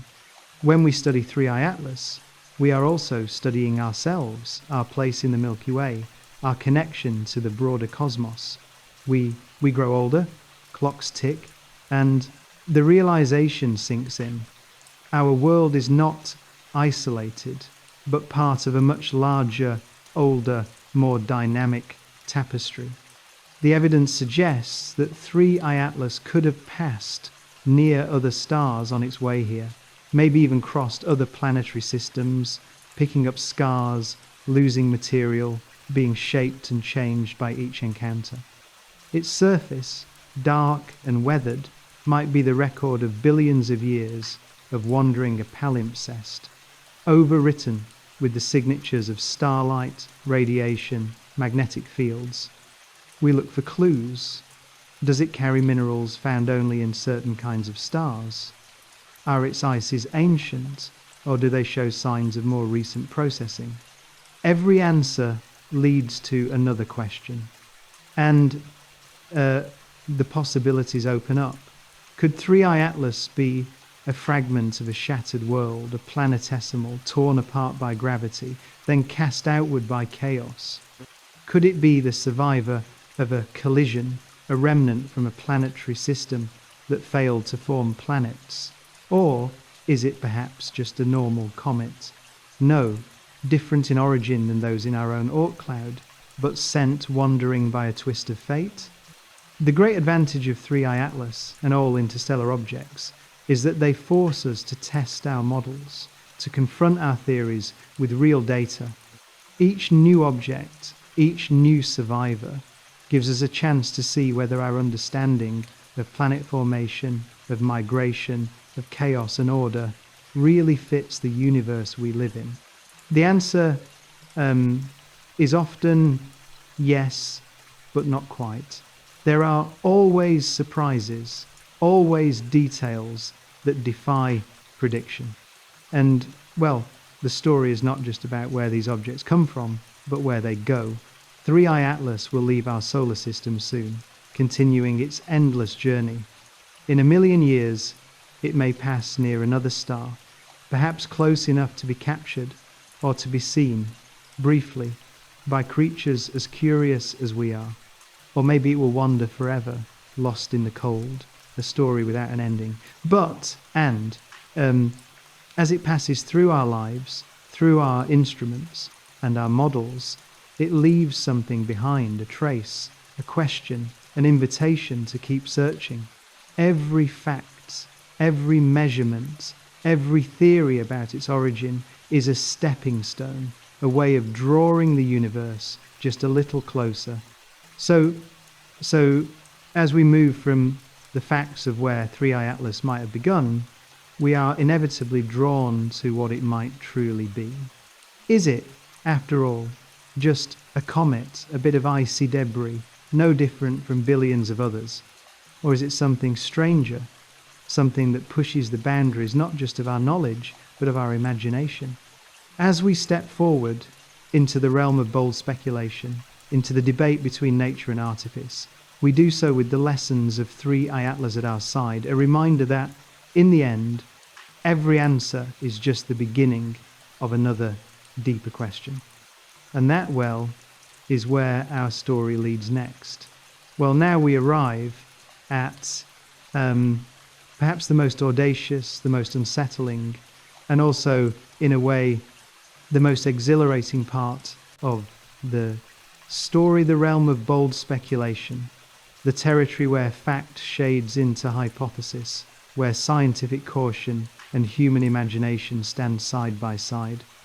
It's here, with 3I Atlas, as with Oumuamua before it, that astronomers and the public alike have found themselves asking questions that, well, just a few decades ago might have seemed too extravagant even to pose. So, so let's begin with the patterns, the uncanny echoes that connect 3I Atlas to its predecessors, to the broader family of interstellar visitors. There's that telltale non-gravitational acceleration, for instance. We see it again. The object drifts off its predicted path, moving not just under the pull of the sun, but nudged by some subtle, persistent force. With Oumuamua, the effect was so strong and so lacking in visible explanation that theories began to swirl. Was it gas? Was it dust? Was it radiation? Or something else entirely? And with 3I Atlas, although outgassing is somewhat more plausible, there's still an excess, still a motion that asks for more than one answer. And, well, there's the shape inferred from brightness and rotation, from light curves and flickers. That apparent thinness, that elongation, that almost improbable geometry, which seems to defy easy classification. It's not just a comet, not just an asteroid, not just a fragment, but perhaps a relic of something larger, something stranger. Some scientists, careful and precise, lean towards a natural but exotic explanation. Maybe it's the remnant of a shattered exocomet, or a fragment of an icy planetary shell, or even a loose aggregate, a rubble pile that survived the rigors of interstellar space. Then there's the X-jet, the straight, persistent lines, the almost geometric clarity that appeared in the dust and gas. Unlike anything seen in ordinary comets, it's not just the presence of jets, those are common, it's their perfection, their refusal to curve, their persistence over time. That's not just a curiosity, it's a challenge, a pattern so bold that it whispers of something new, something uncharted in our understanding of cometary physics. So, where does this leave us? With two categories of hypothesis, each remarkable in its own way, each demanding a kind of intellectual humility. The first, natural but unusual.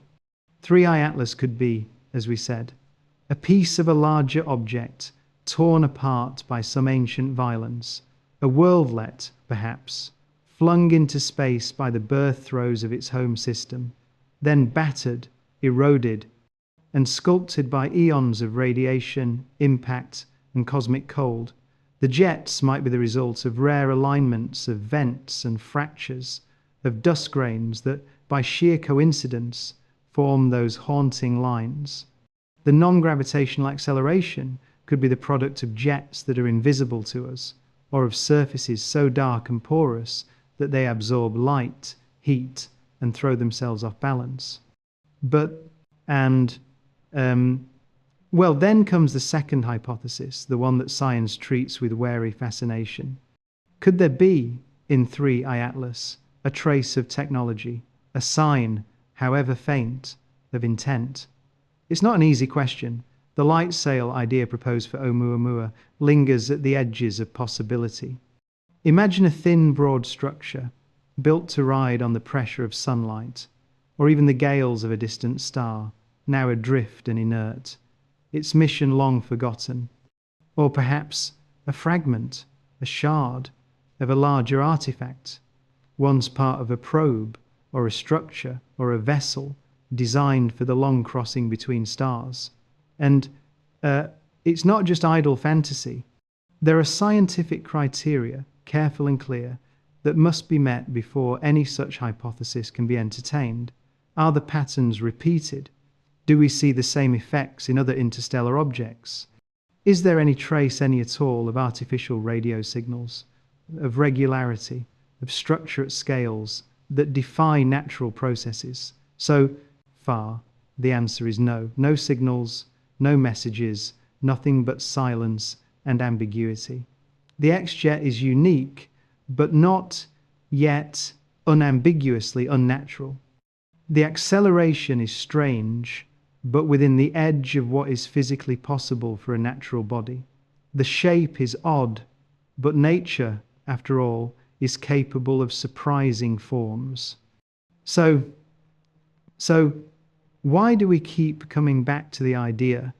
Perhaps it's because the cosmos is so vast, the odds so long, the silence so persistent, that any anomaly, any deviation from the ordinary becomes a kind of Rorschach test, a canvas for our hopes and fears about not being alone.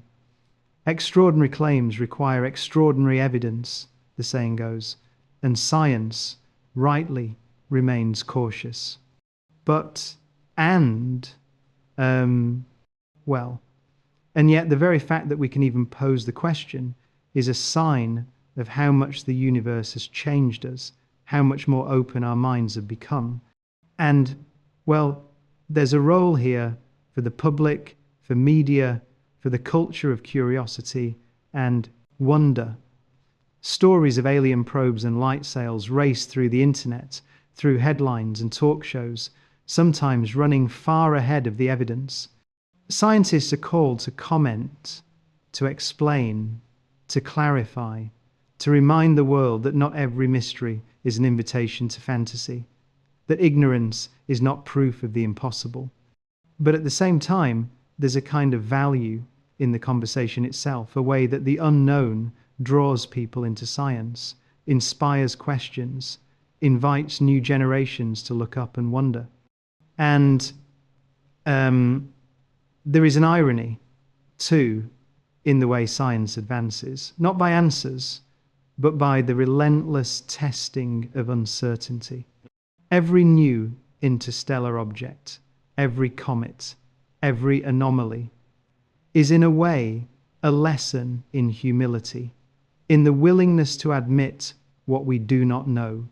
3I Atlas, with its peculiarities, with its refusals to fit our models, is not just a puzzle, but a teacher. It asks us, how do we respond to the unknown? Do we leap to conclusions, or do we let the mystery be what it is, a challenge, an invitation, a horizon not yet reached? And as debates swirl online, in conferences, in late-night conversations, the reality remains. The burden of proof is high. The bar for declaring technology is, and must be, extraordinary. But every question we ask sharpens the science. Every wild hypothesis, if tested and found wanting, still leaves us closer to the truth. We are a civilization only just learning how to notice, how to measure, how to recognize what is ordinary and what is not. The real value of 3I Atlas, of all the 3Is, of all the visitors yet to come, is in how they stretch us, how they force us to reconsider the limits of the possible. So the scientific process moves forward, we keep watching, we refine our instruments, we catalogue, we compare, we build the record that in time will allow us to separate the ordinary from the extraordinary. If 100 interstellar objects pass and only one repeats the pattern, if one day we find evidence that does not fit, that is utterly alien, then, and only then, will we know what it means to ask the question in earnest. But, the story is also about how we tell stories, about the way humans face uncertainty. The unknown is frightening, but it's also thrilling. 3I Atlas reminds us that science is not a list of answers, but a way of being alive to the unknown, a willingness to pause, to wonder, to admit the limits of our sight and our certainty. And as the debates continue about jets and shapes, about acceleration and light, about what might be natural and what could be artificial, the role of science is not to close the door, but to hold it open, to say, we do not know. And that is not failure, but the beginning of wisdom. So, as we leave this chapter behind, we carry forward not just facts, but attitudes, curiosity, skepticism, openness, or the next time a visitor crosses our sky, be it a comet, a light sail, a relic, a messenger, we will be ready, not just with telescopes, but with better questions, better tools, and perhaps a little more humility. And that, well, brings us to the threshold of the future, not just of understanding Three-Eye Atlas, but of reaching out, of chasing after the next messenger, of sending our own questions, our own probes into the cosmic dark. That is where we turn next, to the dreams and the plans and the wild hope that one day we might not only witness, but truly join the great journey between the stars. Well, as we step into the future, into the restless domain of dreams and plans, and the audacious hope that we might reach out, truly reach out to the messengers that drift through our skies, we find ourselves on the cusp of something extraordinary. Because you see, Three-Eye Atlas is not just a puzzle, not just a fleeting curiosity. It's a signpost, a catalyst, a kind of cosmic invitation. It whispers, you are not alone in your journey. The universe is open. And if the cosmos is open, then maybe, just maybe, we are called to respond not just as witnesses, but as participants. So what does it mean to pursue an interstellar object? To try and catch it, study it up close, perhaps even touch it? It's not just a question for astronomers or engineers, or even for the dreamers who stay up at night sketching orbits and delta V. It's a question for all of us, a kind of collective decision about who we are and who we want to be. We live at a time when technology is beginning to catch up with imagination, when for the first time we can actually conceive of missions that would chase down an object like Three-Eye Atlas, intercept it, study it, maybe even bring a piece of it home. And the urgency is real. These visitors don't wait. Their speed, their unpredictability, the sheer briefness of their passage through our solar system, all of this means that if we are to catch one, we must be ready. It's not just about building a fast spacecraft or designing clever instruments. It's about infrastructure, about international collaboration, about the will to act on a cosmic scale with sometimes only a year or two's warning. So what are the ideas on the table? Well, as early as the years after Oumuamua's discovery, and especially after Three-Eye Atlas, teams began sketching out mission profiles, rapid response probes, interstellar object interceptors, even plans for sample return. The concept is bold.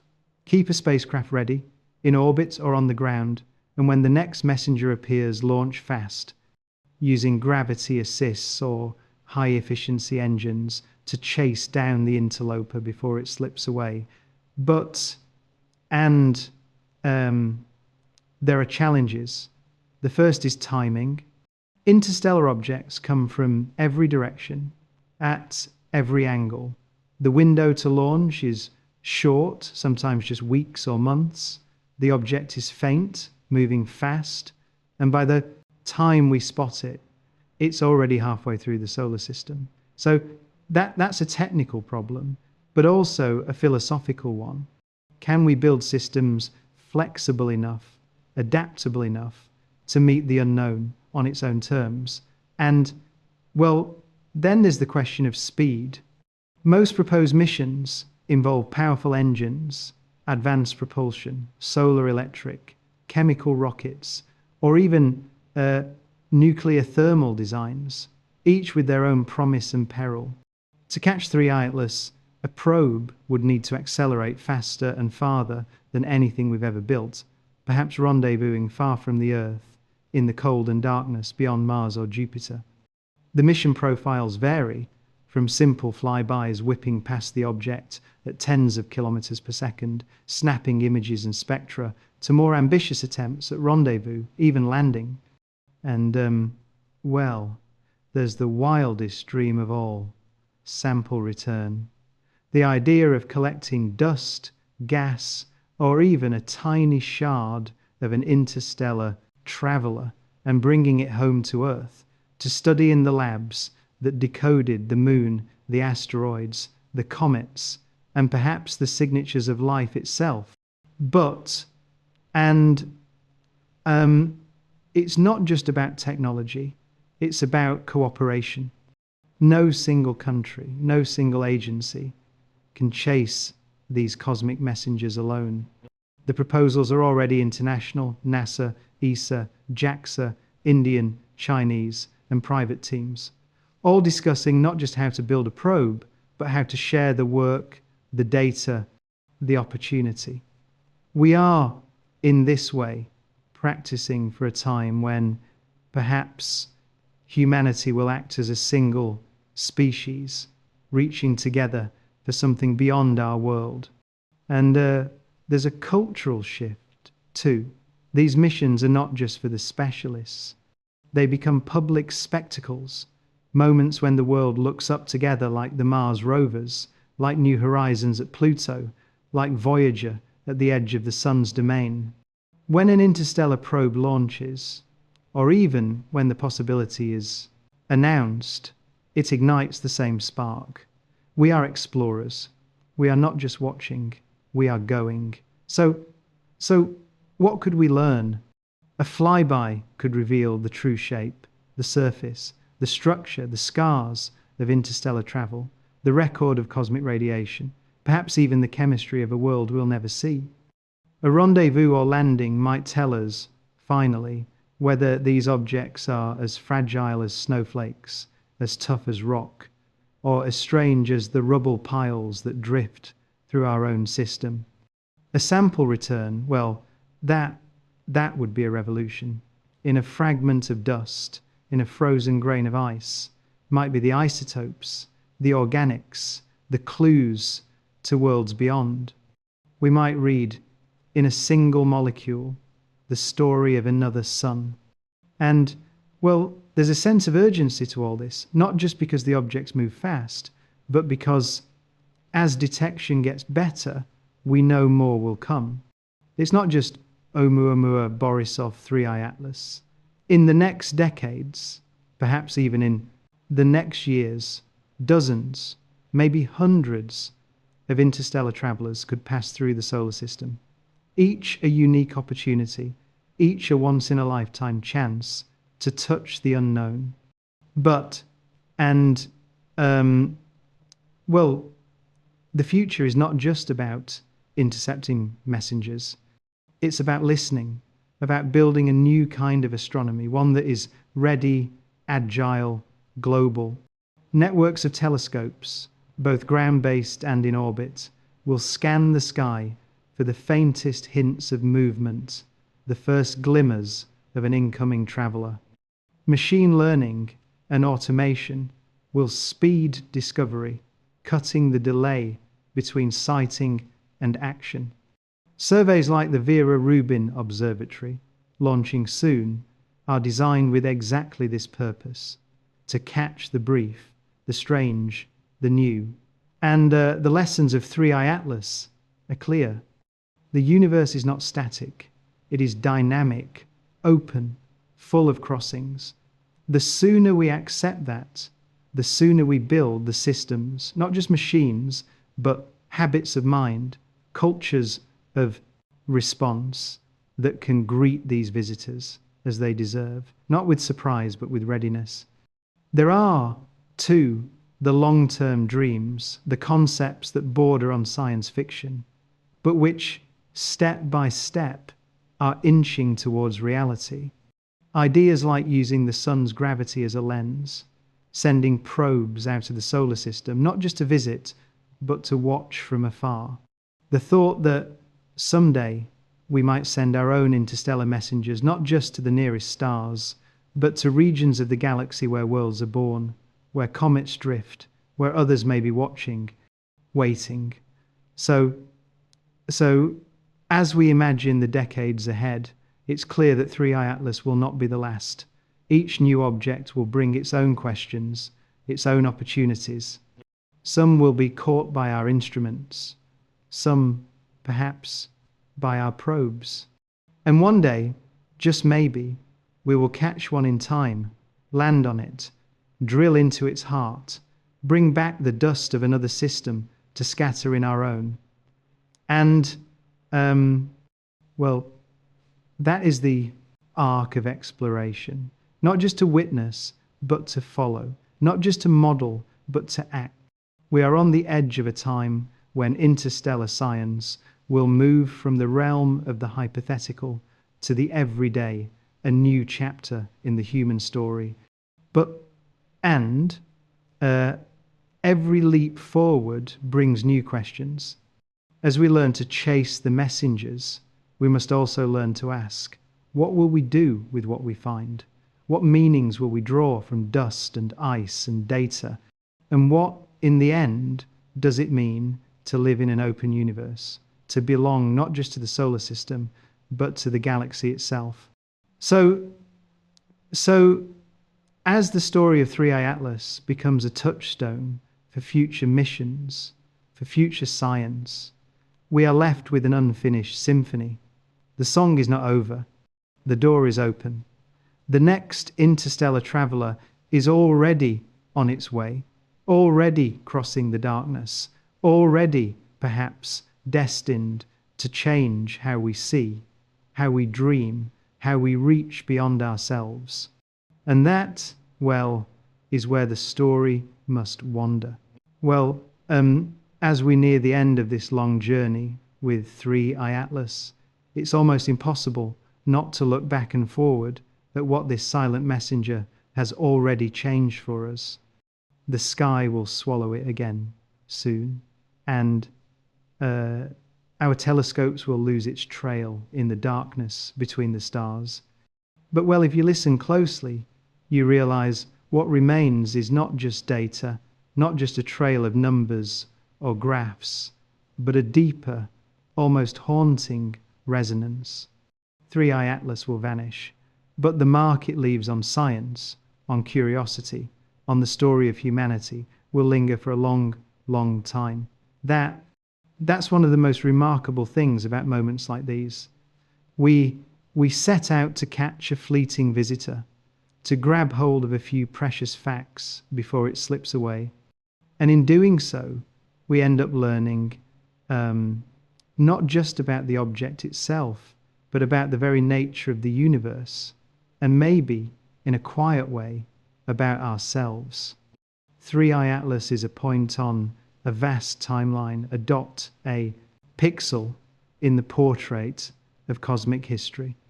But as it came and went, it held up a mirror, and, well, in that reflection was the story of how science grows, how imagination leaps, how we all, in our own way, reach out to touch the unknown. So what are the facts, the echoes, the lessons that will outlive the comet itself? First, and perhaps most profoundly, is the simple realization that interstellar objects are not just hypothetical. They are real. They pass through our solar system, unannounced, carrying with them matter from other worlds, other suns, maybe even other stories of life and death. 3i Atlas confirmed again, after Oumuamua and Borisov, that we are not isolated, that the solar system is a crossroads, not a cul-de-sac. The galaxy is alive with motion, with exchange, with visitors who leave no calling card except a fleeting point of light. And that means every detection, every orbit, every spectrum is precious, a data point in the slow, patient unraveling of how solar systems are born, how they die, how they interact. 3I Atlas, with its strange orbit, its hints of volatile ice and dust, its X-jet mystery, and its flickering brightness, is not just an oddity, but a living sample of the raw material of worlds.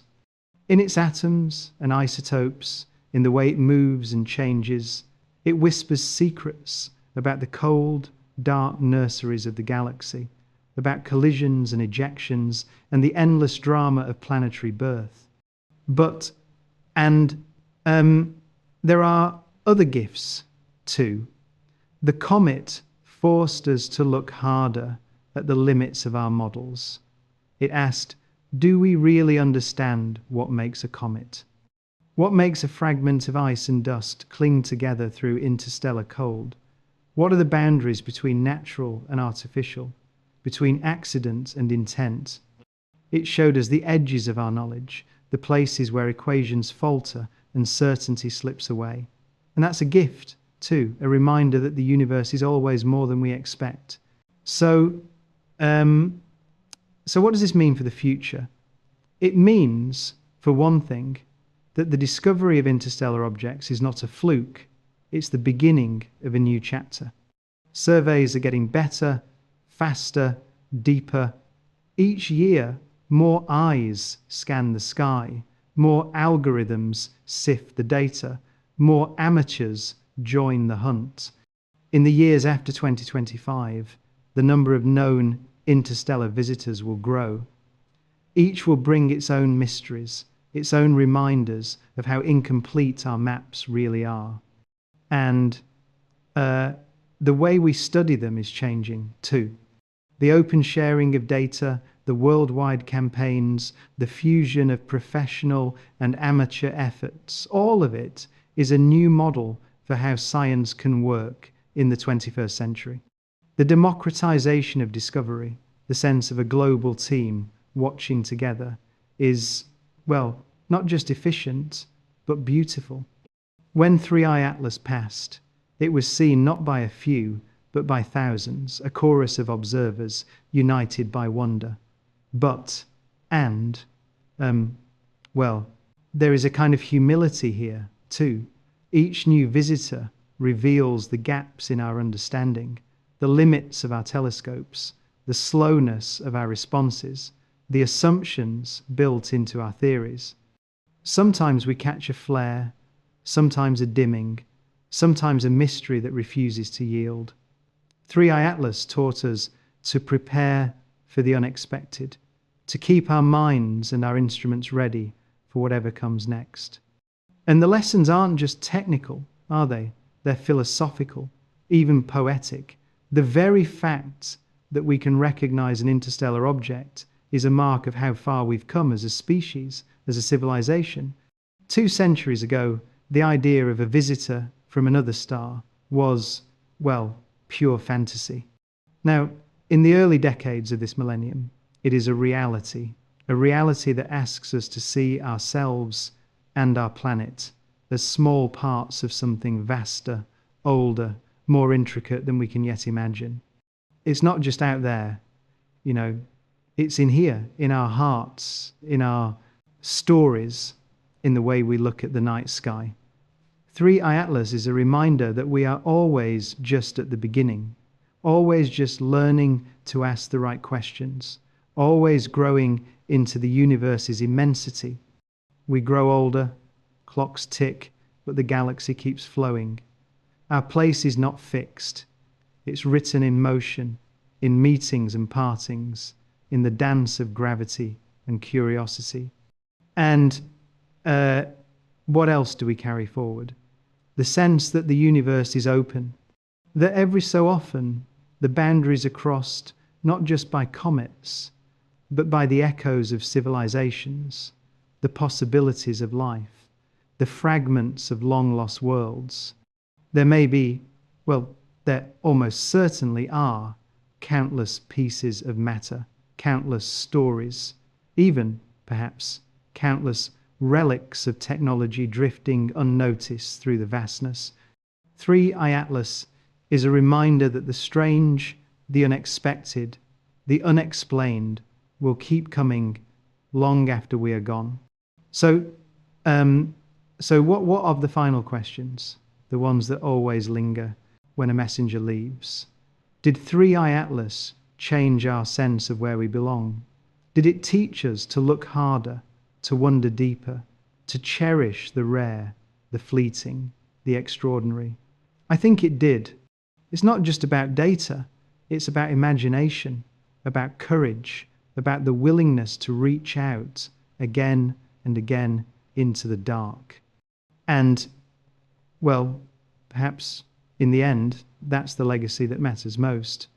That we are a young civilization, just clever enough to notice, just humble enough to be amazed.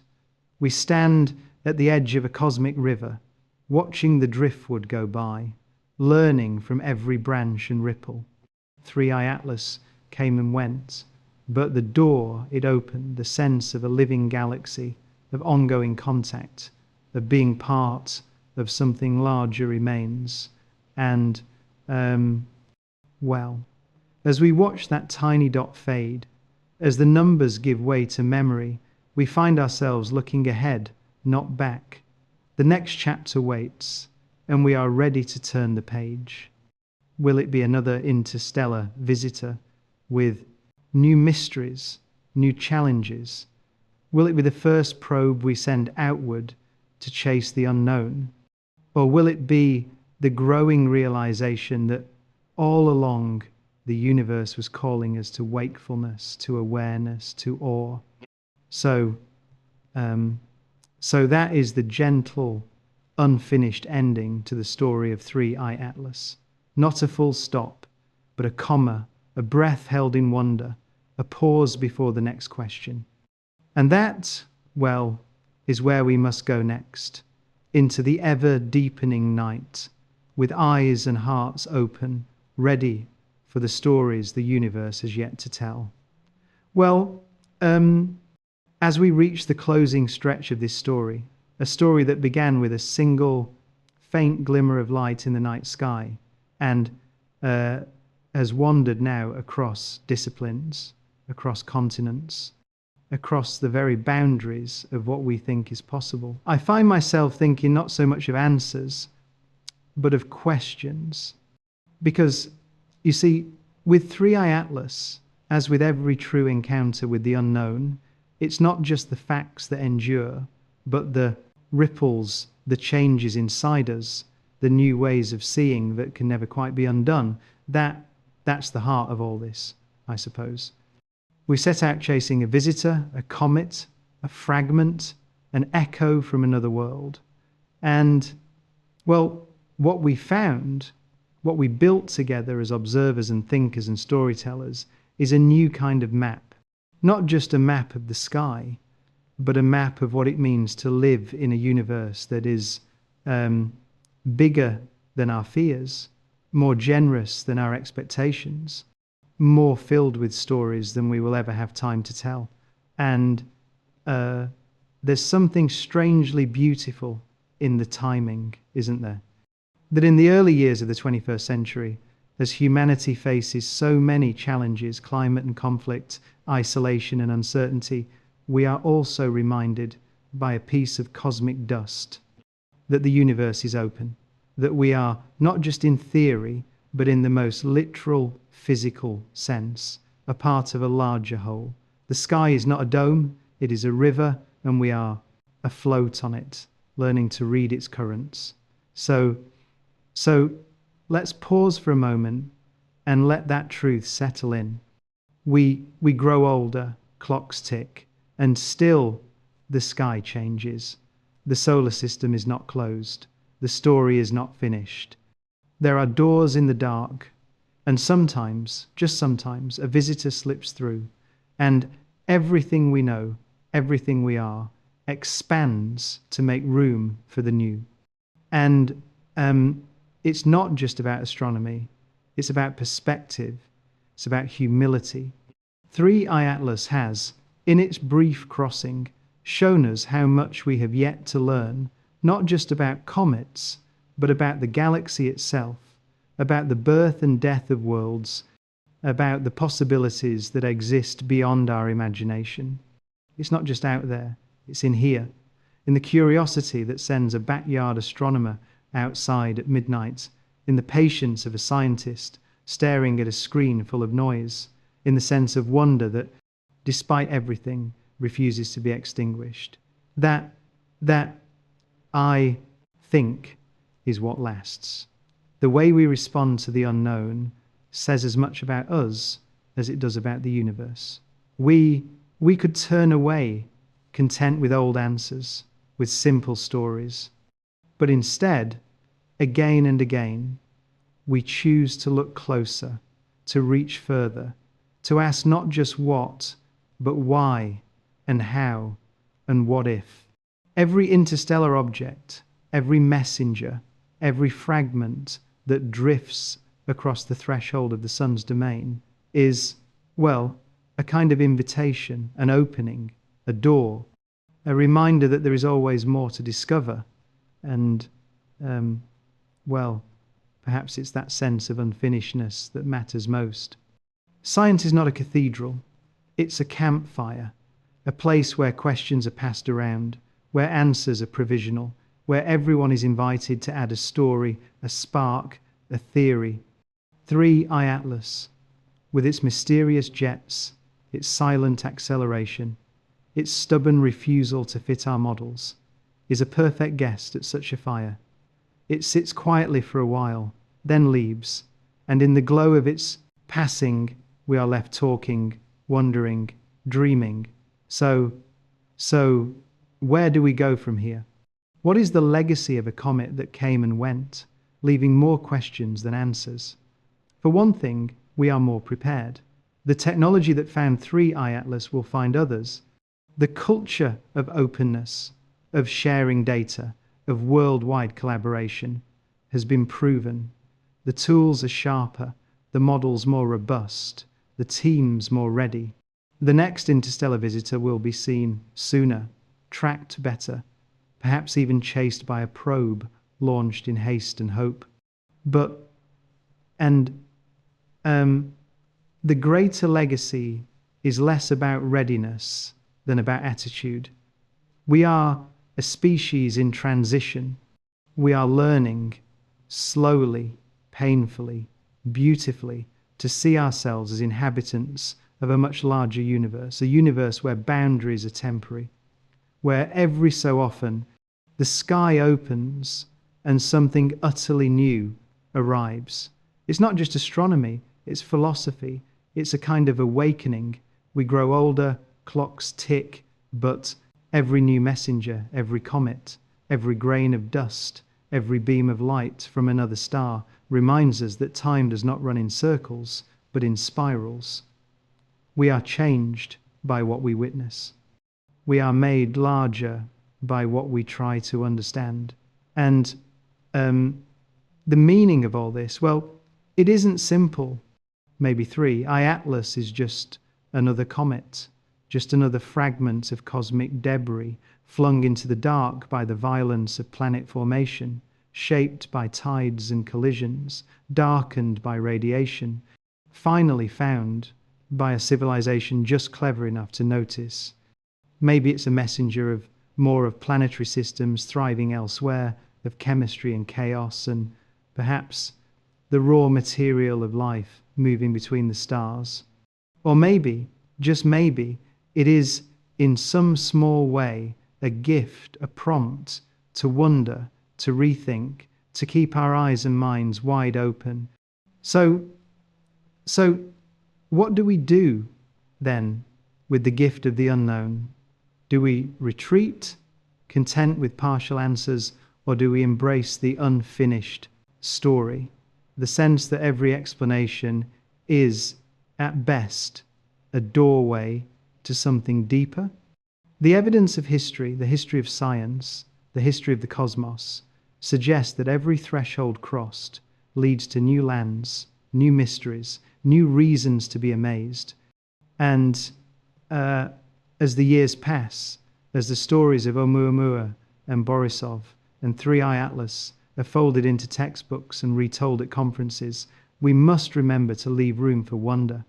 Not just the wonder of what we know, but the deeper, quieter wonder of all that we do not. Every child who looks up at the stars, every poet who writes of the night, every scientist who chases a signal through static is part of the same story, the story of a species learning slowly to belong to the universe. It's not just out there, it's in here. It's not just the story of a comet, it's the story of how we grow. We grow older, clocks tick, and in the process, we become something new, less certain, maybe, but more alive, more capable of awe. So as we close the book on Three Eye Atlas, let's not close the door. Let's keep listening. Let's keep looking up. Let's remember that the greatest discoveries are often the ones that, at first, seemed the most improbable, the most fleeting, the most difficult to hold on to. The universe does not owe us answers, but it offers us questions again and again. And, well, in the end, that is enough. That is everything. And as the night deepens, as the last echoes of our interstellar guest fade into memory, we prepare not for an ending, but for a continuation. For the next visitor, the next anomaly, the next moment when the cosmos reminds us gently but firmly that it is always more than we imagine. The future is wide open, the map unfinished, the journey ongoing. So let's step forward together, humbled, astonished, wide-eyed. The universe is waiting, and our story, with every crossing, every question, every quiet act of wonder, is just beginning to unfold.